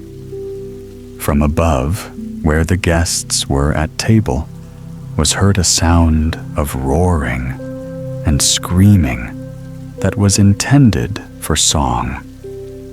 That was the best they could do. There was loud laughter, mingled with the barking and yapping of dogs, for there was riotous feasting up there. Wine and strong old ale foamed in jugs and glasses, and the dogs ate with their masters, and some of them, after having their snouts wiped with their ears, were kissed by them.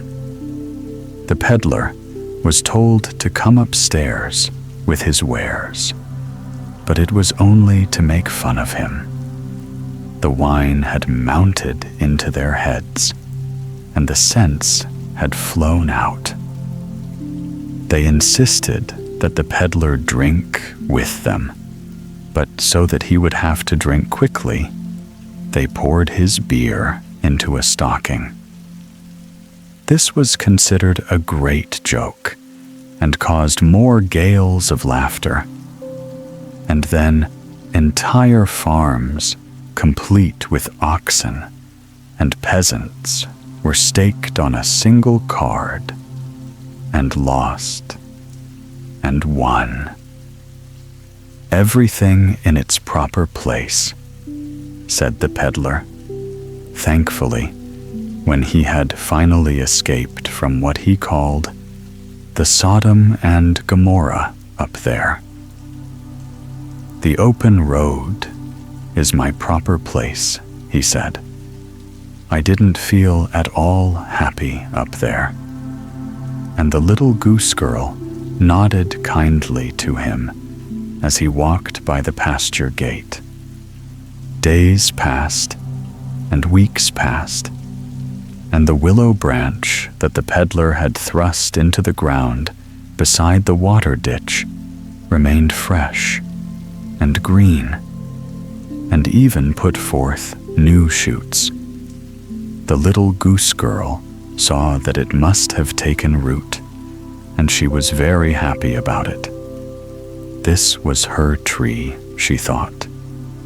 Yes, the tree flourished, but everything else at the mansion went to seed, what with feasting and gambling. For these two are like wheels upon which no man can stand securely. Scarcely 6 years had passed before the Baron left the mansion, a beggar with bag and stick in hand, and the mansion itself was bought by a rich merchant.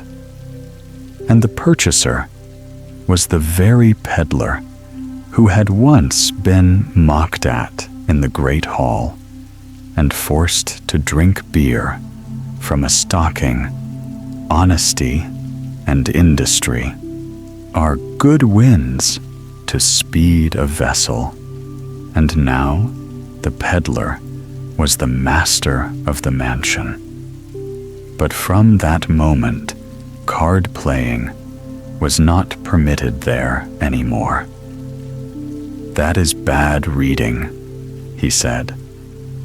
When the devil saw a Bible for the first time, he wanted something to counteract it, and so he invented card playing. The new owner took himself a wife, and who do you suppose she was but the pretty little goose girl who had always been so faithful and good. In her new clothes, she looked as beautiful and fine as if she had been of high birth. How did all this happen? Well, that is too long a story to tell you in these busy times. But it really did happen. And the most important part of the story is still to come. It was pleasant and cheerful to live in the old mansion. The mother managed the household affairs, and the father superintended the estate. And blessings seemed to rain down on the home. For where there is rectitude, prosperity is sure to follow. The old house was cleaned and repainted. Ditches were cleared, and new fruit trees were planted. The floors were as polished as a draft board, and everything wore a bright, cheerful look. In the large hall, the lady sat in the winter evenings, with all her maids spinning woolen and linen yarn, and every Sunday evening there was a reading from the Bible by the Counselor of Justice himself. In his old age, the peddler had achieved this title. There were children, and as they grew up, they received the best possible education, although all were not equally gifted, just as it is in all families. But the willow branch outside had grown to be a big, splendid tree which stood free and undisturbed. "That is our family tree," the old people said. And they explained to all the children, even those who were not very bright, that the tree was to be honored and respected. So 100 years rolled by. Now it was our own time. The lake had grown into a marsh, and the old mansion had almost disappeared. A long, narrow pool of water near the remains of a stone wall was all that was left of the deep ditch. Yet here still stood a magnificent old willow tree with drooping branches. It was the family tree, and it showed how beautiful a tree may be if left to itself. To be sure, the main trunk was split from root to crown, and storms had given it a little twist, but it still stood firmly.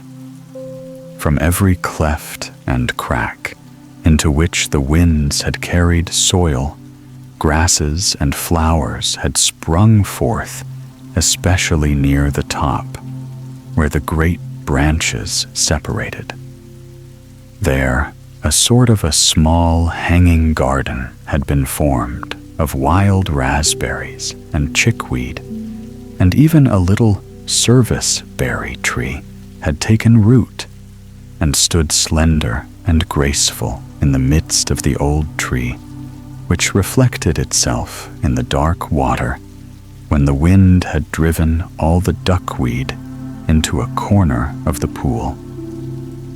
A narrow path which led across the fields passed close by the old tree. High on the hill near the forest, with a splendid view in every direction, stood the new mansion, large and magnificent. The glass of its windows so clear and transparent that there seemed to be no panes there at all. The stately flight of steps that led up to the entrance looked like a bower covered with roses and broad-leaved plants. The lawn was as freshly and vividly green as if each separate blade of grass were washed mornings and evenings. In the great hall hung valuable pictures. There were silken chairs and sofas so airy and graceful that they seemed almost ready to walk on their own legs. There were tables with polished marble tops and books bound in rich morocco and gold. Yes, they were really wealthy people who lived here.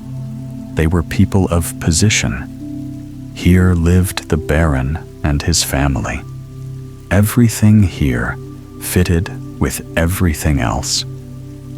The motto of the house was still, "Everything in its proper place." So all the pictures that at one time had hung with honor and glory in the former mansion were now relegated to the passage that led to the servants' hall, for they were considered nothing but old junk, especially two old portraits, one of a man in a pink coat and a wig, the other of a lady with powdered, high-dressed hair and a rose held in her hand, and each surrounded by a large wreath of willow branches. These two old pictures were marred by many holes, for the Baron's children were fond of using the two old people as targets for their crossbows. They were the portraits of the Counselor of Justice and his lady, from whom the whole family descended. "But they didn't really belong to our family," said one of the young barons. "He was a peddler, and she was a goose girl. They weren't like Papa and Mama." The pictures were judged to be worthless junk, and as the motto was, "Everything in its proper place," great-grandmother and great-grandfather were hung in the passage that led to the servants' hall. Now the son of the village pastor was the tutor at the mansion. One day, he was out walking with his pupils, the young barons, and their older sister, who had just been confirmed. They followed the path toward the old willow, and as they strolled along, the young girl gathered some field flowers and bound them together, everything in its proper place, and the flowers became a beautiful bouquet. At the same time, she heard every word that was spoken, for she liked to listen to the clergyman's son talk of the power of nature and the great men and women of history. She had a good, sweet temper, with true nobility of soul and mind, and a heart that appreciated all that God had created. They stopped at the old willow tree, where the youngster boy insisted on having a flute made for him, as had been cut for him from other willow branches before, and the pastor's son therefore broke off a branch. "Oh, don't!" cried the young baroness. but it was already too late. "That is our famous old tree," she explained, "and I love it dearly. They laugh at me at home for it, but I don't care. There's an old tale attached to this tree." Then she told them all the story about the tree, about the old mansion, and the peddler, and the goose girl, who had met for the first time on this very spot, and had afterward founded the noble family to which these young people belonged. "They didn't want to be knighted, the grand old people," she said. "They kept their motto, 'Everything in its proper place,' and so they thought it would be out of place for them to buy a title. It was their son, my grandfather, who was made a baron. They say he was very learned, a great favorite with princes and princesses, and was present at all their festivals. The others at home love him the best, but I don't know. There seems to be something about that first pair that draws my heart to them. How comfortable and patriarchal it must have been in the old mansion then, with the mistress sitting at her spinning wheel among all her maids, and the old master reading aloud from the Bible. They must have been wonderful people, sensible people," said the pastor's son. Then the conversation turned naturally toward noblemen and commoners. The young man hardly seemed to belong to the lower classes, so well did he understand and speak of the purpose and meaning of nobility. "It is good fortune," he said, "to belong to a family that has distinguished itself. In your own blood, there is then, so to speak, a spur that urges you on to make progress in everything that is good. It's gratifying to bear the name of a family that is a card of admission to the highest circles. Nobility means something great and noble. It is a gold coin that has been stamped to show its worth. It is a modern belief, and many poets, of course, agree with it, that all of nobility must be bad and stupid, and that the lower you go among poor people, the more wisdom and virtue do you find. But that isn't my opinion, for I think it's entirely foolish, entirely false. There are many beautiful and kindly traits found in the upper classes. I could give you many examples. Here's one my mother told me once. She was visiting a noble family in town, where I think my grandmother had nursed the lady of the house. The old nobleman and my mother were together in his apartments when he noticed an old woman come limping into the courtyard on crutches. She used to come there every Sunday to receive a little gift. "Ah, there is the poor old lady," said the nobleman. "Walking is so hard for her." And before my mother understood what he meant, the 70-year-old Excellency was out of the room and down the stairs, carrying his gift to the old woman to spare her the difficult walk. Now that was only a little thing, but like the widow's mite, it has a sound that echoes to the depths of the human heart. Those are the things that poets ought to sing about especially in these times, for it does good. It soothes and reconciles mankind. But when a person, just because he is of noble birth and has a pedigree, stands on his hind legs and neighs in the street like an Arabian horse, and when a commoner has been in the rooms, sneers, "Something out of the street has been in here," that is nobility in decay, and just a mask such as Thespis created. People are glad to see one like that satirized. That was the way the pastor's son spoke. It was a rather long speech, but while talking, he had finished carving the flute. That night, there was a great party at the mansion, with many guests from about the neighborhood and from the capital. The main hall was full of people. Some of the ladies were dressed tastefully, while others showed no taste at all.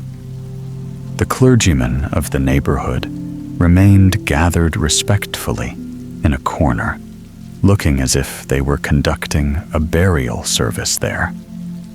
But it was a party of pleasure. Only the pleasure hadn't begun yet. There was to be a great concert, so the little baron brought in his new willow flute. But neither he nor his father could get a note from it, so they decided it was worthless. There were chamber music and song, both of the sort that pleases the performers most, yet quite charming. Suddenly, a certain cavalier, his father's son, and nothing else, spoke to the tutor. "Are you a musician?" he demanded. "You play the flute and make it too. That's genius. That should command and receive the place of honor. Heaven knows I try to follow the times. You have to do that, you know. Come, you will enchant us all with the little instrument, won't you?" Then he handed the tutor the flute made from the old willow down by the pool, and announced loudly that the tutor was about to favor them with a solo on that instrument. Now it was easy to tell that they only wanted to make fun of him, so the tutor refused, though he could really play well. But they crowded around him and insisted so strongly that at last he put the flute to his lips. That was a strange flute. A tone was heard as sustained as the whistle of a steam engine. Yes, and much stronger. It echoed over the courtyard garden and wood, and miles away into the country. And with that note, there came a rushing wind that seemed to roar everything in its proper place. And then Papa flew, as if carried by the wind, straight out of the great hall and into the shepherd's cottage, while the shepherd was blown, not into the main hall, for there he could not come, no, up into the servants' room, among the haughty lackeys strutting in their silk stockings. The proud servants were almost paralyzed at the very thought that such a common person would dare to sit at table with them. But in the great hall, the young baroness flew to the upper end of the table where she was worthy to sit. The pastor's son found himself next to her, and there they both sat, as if they were a newly married couple. A gentle old count of one of the most ancient families in the country remained unmoved in his honorable place, for the flute was just as everyone ought to be. But the witty cavalier, who was nothing more than the son of his father, and who had caused the flute playing, flew head over heels into the poultry house. And he was not alone. For a whole mile around the countryside, the sound of the flute could be heard, and remarkable things happened. The family of a rich merchant, driving along in their coach, and 4 was blown completely out of the carriage, and could not even find a place on the back of it. 2 wealthy peasants who in our times had grown too high for their own cornfields were tumbled back into the ditch. Yes, that was indeed a dangerous flute. But luckily, it burst after that first note, and that was a fortunate thing for everybody, for then it was put back into the owner's pocket. Everything in its proper place. The next day, no one spoke of what had happened. And that is where we get the expression, to pocket the flute. Everything was back in its former state, except for the 2 old portraits of the merchant and the goose girl. They had been blown up onto the wall of the drawing room, and when one of the well-known experts said they had been painted by an old master, they were left there and carefully restored. Nobody knew before that they were worth anything, and how could they have known? Now they hung in the place of honor. Everything in its proper place. And it will come to that. Eternity is long, even longer than this story. The angel, whenever a good child, an angel of God comes down from heaven, takes the dead child in his arms, spread out his great white wings, and flies with him over all the places which the child had loved during his life. Then A gathers a large handful of flowers, which he carries up to the Almighty, that they may bloom more brightly heaven than they do on earth. And the Almighty presses the flowers to his heart, but he kisses the flower that pleases him best, and it receives a voice, and is able to join the song of the chorus of bliss.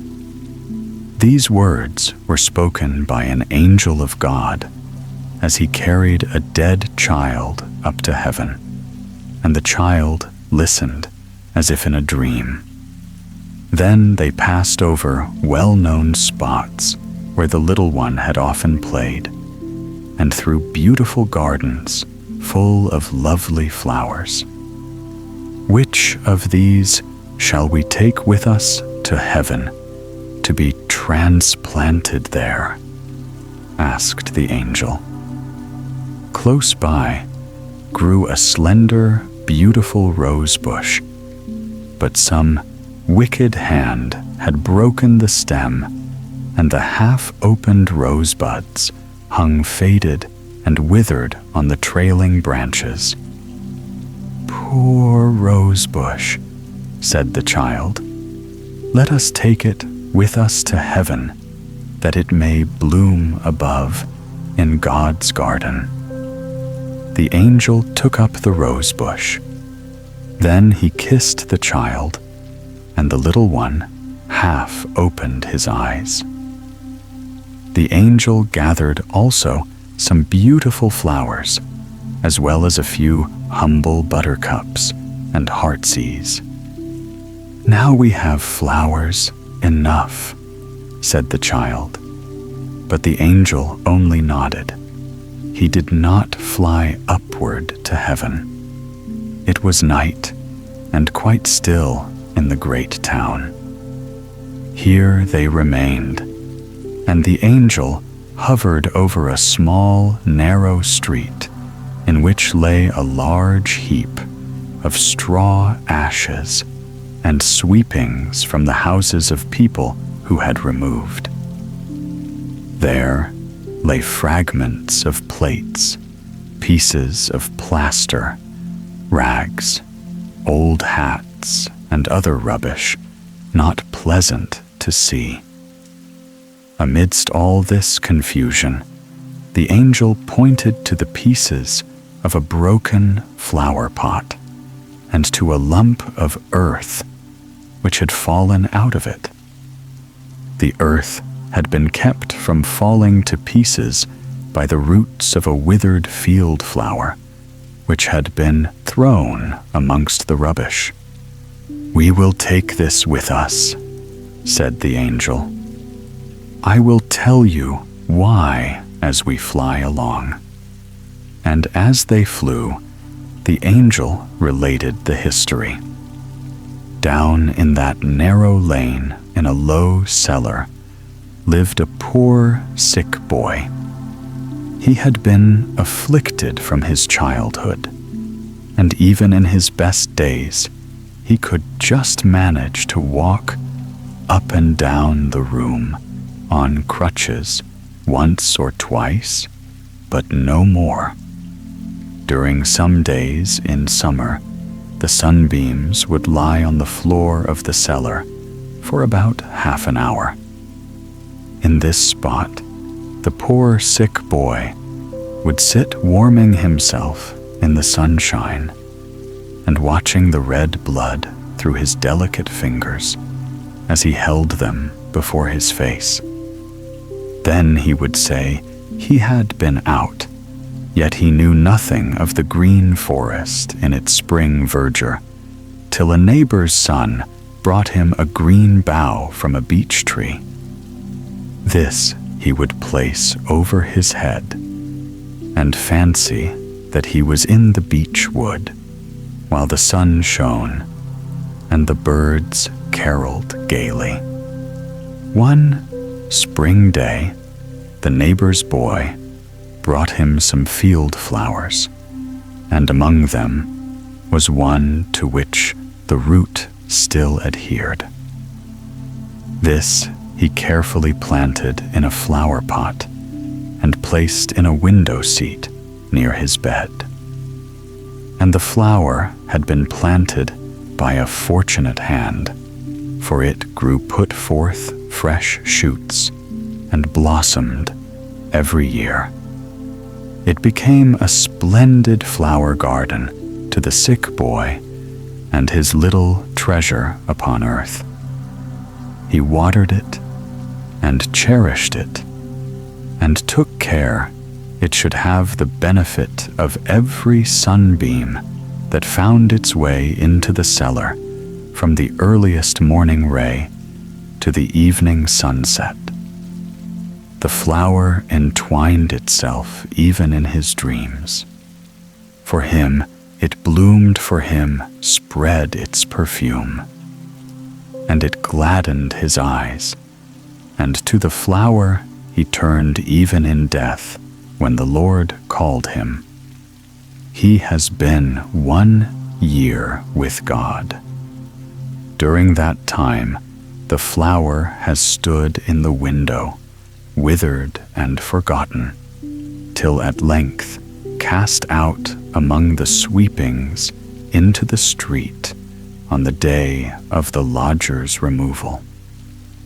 And this poor flower, withered and faded as it is, we have added to our nosegay, because it gave more real joy than the most beautiful flower in the garden of a queen. "But how do you know all this?" asked the child, whom the angel was carrying to heaven.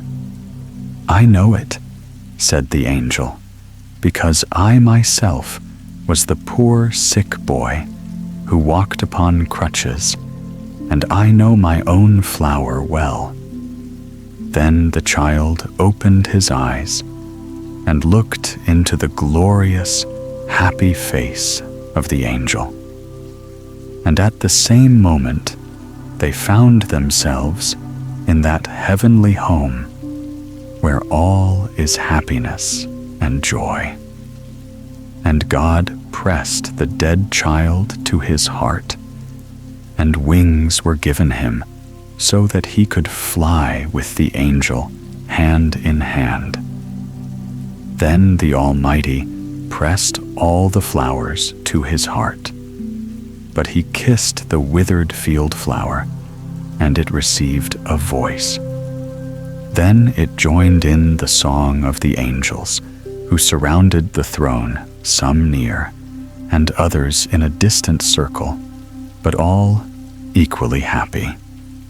They all joined in the chorus of praise, both great and small, the good, happy child, and the poor field flower that once lay withered and cast away on a heap of rubbish in a narrow, dark street.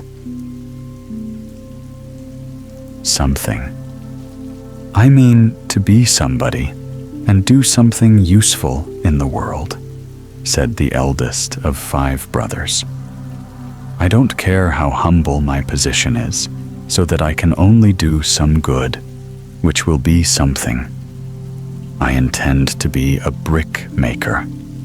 Bricks are always wanted, and I shall be really doing something. Your something is not enough for me, said the second brother. What you talk of doing is nothing at all.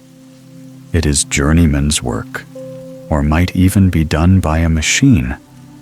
No, I should prefer to be a builder at once. There is something real in that. A man gains a position. He becomes a citizen, has his own sign, his own house of call for his workmen. So I shall be a builder. If all goes well in time, I shall become a master and have my own journeyman, and my wife will be treated as a master's wife. This is what I call something. I call it all nothing, said the third. Not in reality any position. There are many in a town far above a master builder in position. You may be an upright man, but even as a master, you will only be ranked among common men.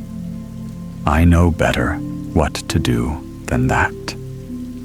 I will be an architect, which will place me among those who possess riches and intellect, and who speculate in art. I shall certainly have to rise by my own endeavors from a bricklayer's laborer, or as a carpenter's apprentice, a lad wearing a paper cap, although I now wear a silk hat. I shall have to fetch beer and spirits for the journeyman, and they will call me thou, which will be an insult. I shall endure it, however, for I shall look upon it all as a mere representation, a masquerade, a mummery, which tomorrow, that is when I myself, as a journeyman, shall have served my time, will vanish, and I shall go my way, and all that has passed will be nothing to me. Then I shall enter the academy and get instructed in drawing and be called an architect. I may even attain to rank and have something placed before or after my name. and I shall build as others have done before me. By this, there will be always something to make me remembered, and is not that worth living for? Not in my opinion, said the fourth. I will never follow the lead of others, and only imitate what they have done. I will be a genius and become greater than all of you together. I will create a new style of building and introduce a plan for erecting houses suitable to the climate with material easily obtained in the country, and thus suit national feeling and the developments of the age, besides building a story for my own genius. But supposing the climate and the material are not good for much, said the fifth brother, that would be very unfortunate for you and have an influence over your experiments. Nationality may assert itself until it becomes affectation, and the developments of a century may run wild, as youth often does. I see clearly that none of you will ever really be anything worth notice, however you may now fancy it. But do as you like, I shall not imitate you. I mean to keep clear of all these things and criticize what you do. In every action, something imperfect may be discovered, something not right, which I shall make it my business to find out and expose. That will be something I fancy. And he kept his word and became a critic. People said of this fifth brother, there is something very prites about him. He has a good headpiece, but he does nothing. And on that very account, they thought he must be something. Now you see, this is a little history which will never end. As long as the world exists, there will always be men like these 5 brothers. And what became of them? Were they each nothing or something?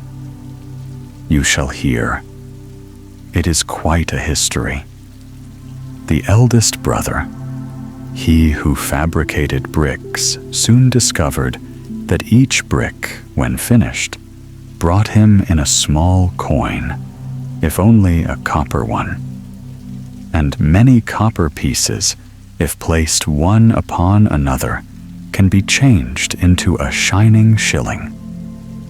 And at whatever door a person knocks who has a number of these in his hands, whether it be the baker's, the butcher's, or the tailor's, the door flies open, and he can get all he wants.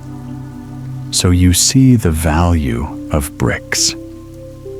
Some of the bricks, however, crumbled to pieces or were broken, but the elder brother found a use for even these. On the high bank of earth, which formed a dike on the sea coast, a poor woman named Margaret wished to build herself a house. So all the imperfect bricks were given to her, and a few whole ones with them. For the eldest brother was a kind-hearted man, although he never achieved anything higher than making bricks. The poor woman built herself a little house.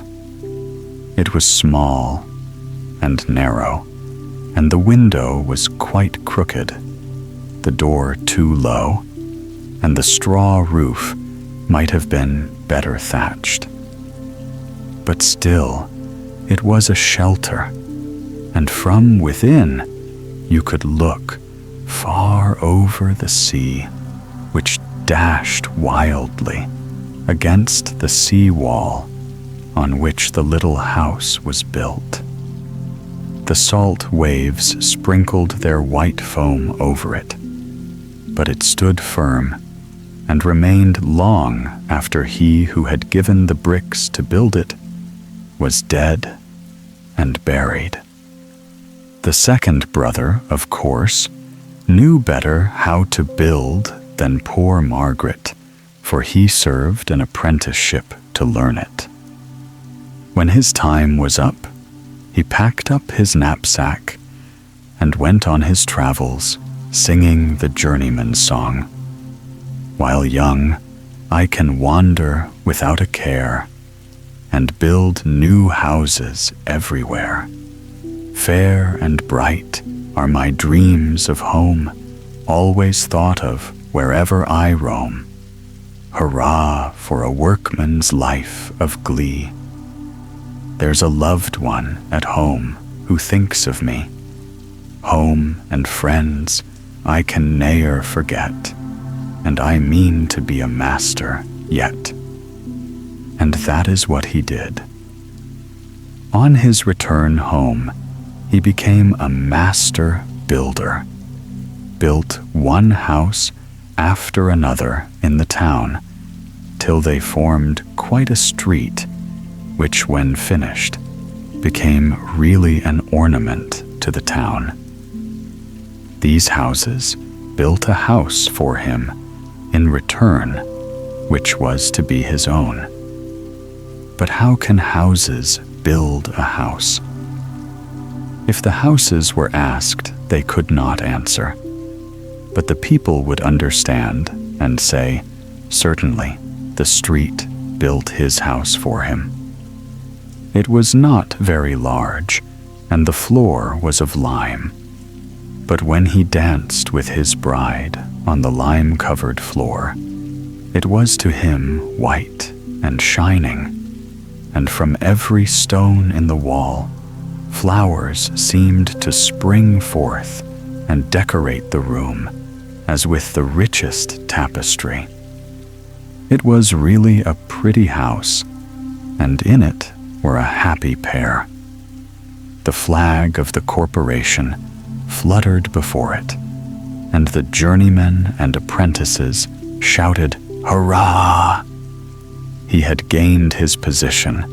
He had made himself something, and at last he died, which was something too. Now we come to the architect, the third brother, who had been first a carpenter's apprentice, had worn a cap and served as an errand boy, but afterwards went to the academy and risen to be an architect, a high and noble gentleman. Ah yes, the houses of the new street, which the brother who was a master builder erected, may have built his house for him, but the street received its name from the architect, and the handsomest house in the street became his property. That was something, and he was something, for he had a list of titles before and after his name.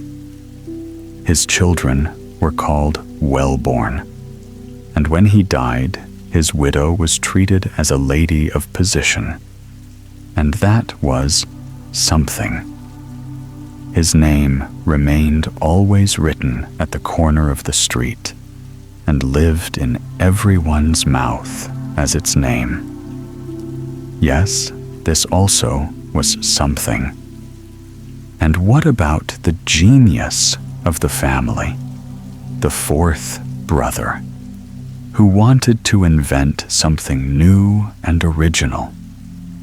He tried to build a lofty story himself, but it fell to pieces, and he fell with it, and broke his neck. However, he had a splendid funeral, with the city flags and music in the procession, Flowers were strewn on the pavement, and 3 orations were spoken over his grave, each one longer than the other. He would have liked this very much during his life, as well as the poems about him in the papers, for he liked nothing so well as to be talked of. A monument was also erected over his grave. It was only another story over him, but that was something. Now he was dead, like the 3 other brothers. The youngest, the critic, outlived them all, which was quite right for him. It gave him the opportunity of having the last word, which to him was of great importance. People always said he had a good headpiece. At last, his hour came, and he died, and arrived at the gates of heaven. Souls always enter these gates in pairs.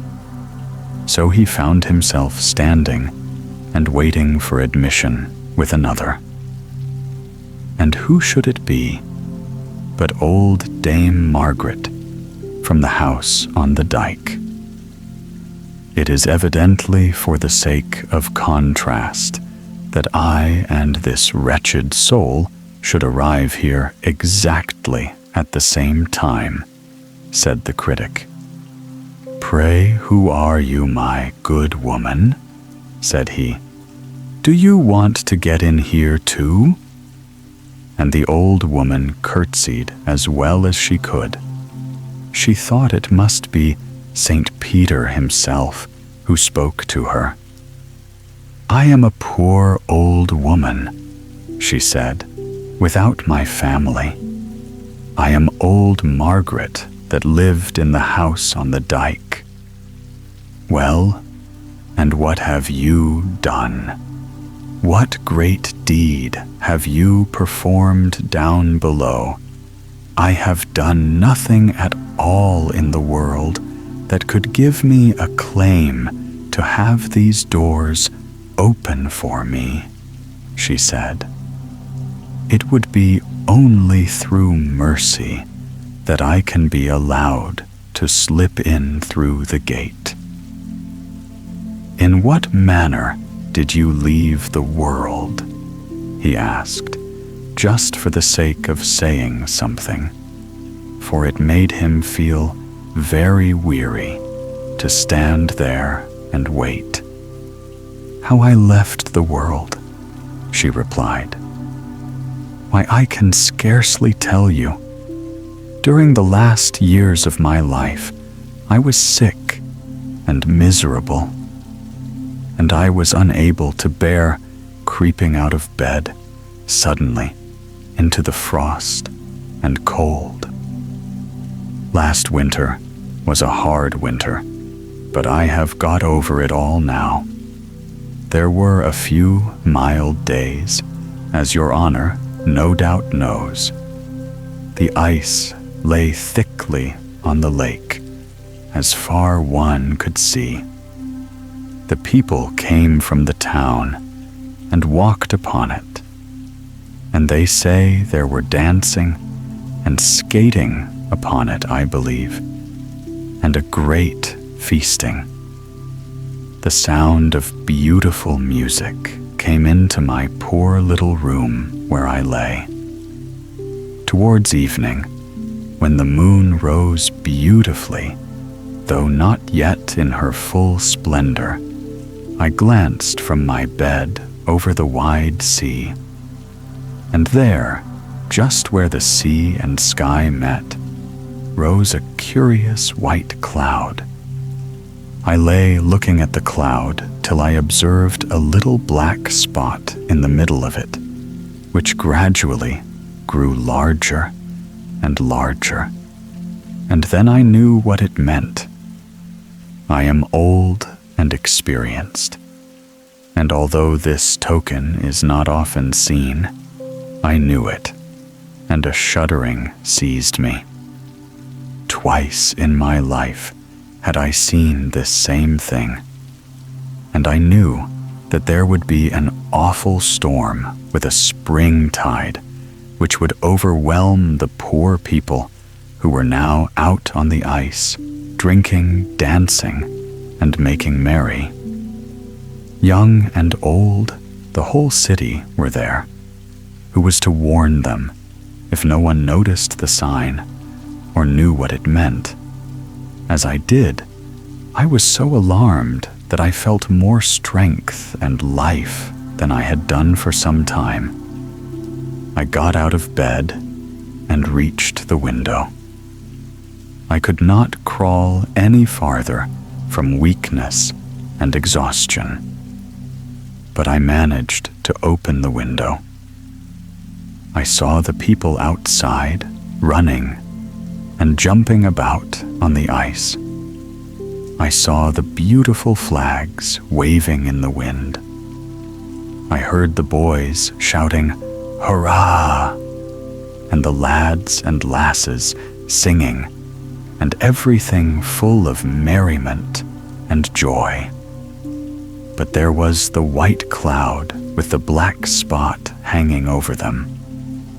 I cried out as loudly as I could, but no one heard me. I was too far off from the people. Soon would the storm burst the ice break, and all who were on it be irretrievably lost.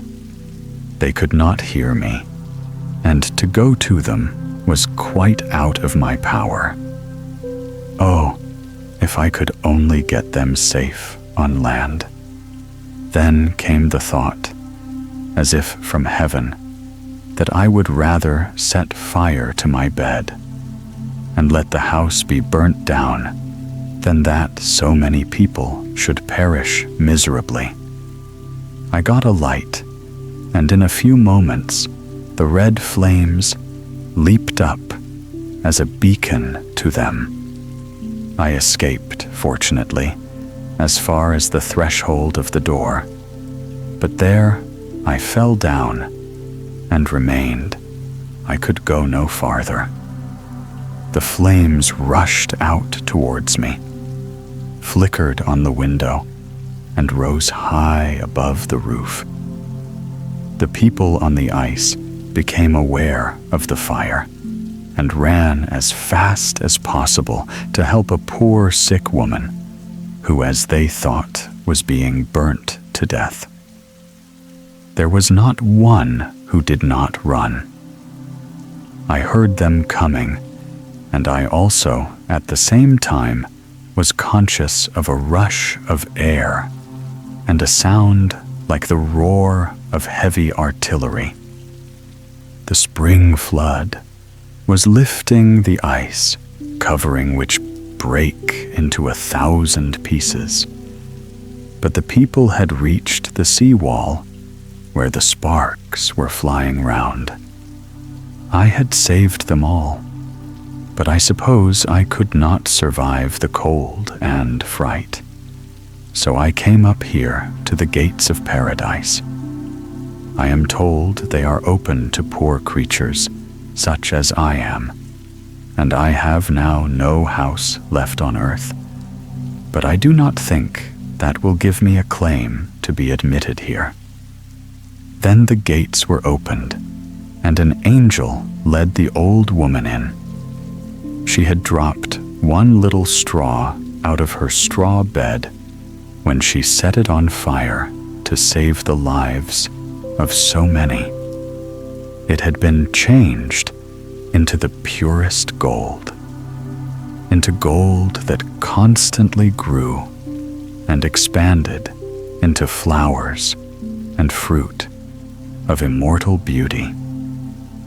"See," said the angel, pointing to the wonderful straw, "this is what the poor woman has brought. What dost thou bring? I know thou hast accomplished nothing, not even made a single brick. Even if thou couldst return, and at least produce so much, very likely, when made, the brick would be useless unless done with a good will, which is always something. But thou canst not return to earth, and I can do nothing for thee. Then the poor soul, the old mother who had lived in the house on the dike, pleaded for him. She said, his brother made all the stone and bricks and sent them to me to build my poor little dwelling, which was a great deal to do for a poor woman like me. Could not all these bricks and pieces be as a wall of stone to prevail for him? It is an act of mercy. He is wanting it now, and here is the very fountain of mercy. Then, said the angel, thy brother, he who has been looked upon as the meanest of you all, he whose honest deeds to thee appeared so humble, it is he who has sent you this heavenly gift. Thou shalt not be turned away. Thou shalt have permission to stand without the gate and reflect and repent of thy life on earth. But thou shalt not be admitted here until thou hast performed one good deed of repentance, which will indeed for thee be something. I could have expressed that better, thought the critic, but he did not say it aloud, which for him was something after all.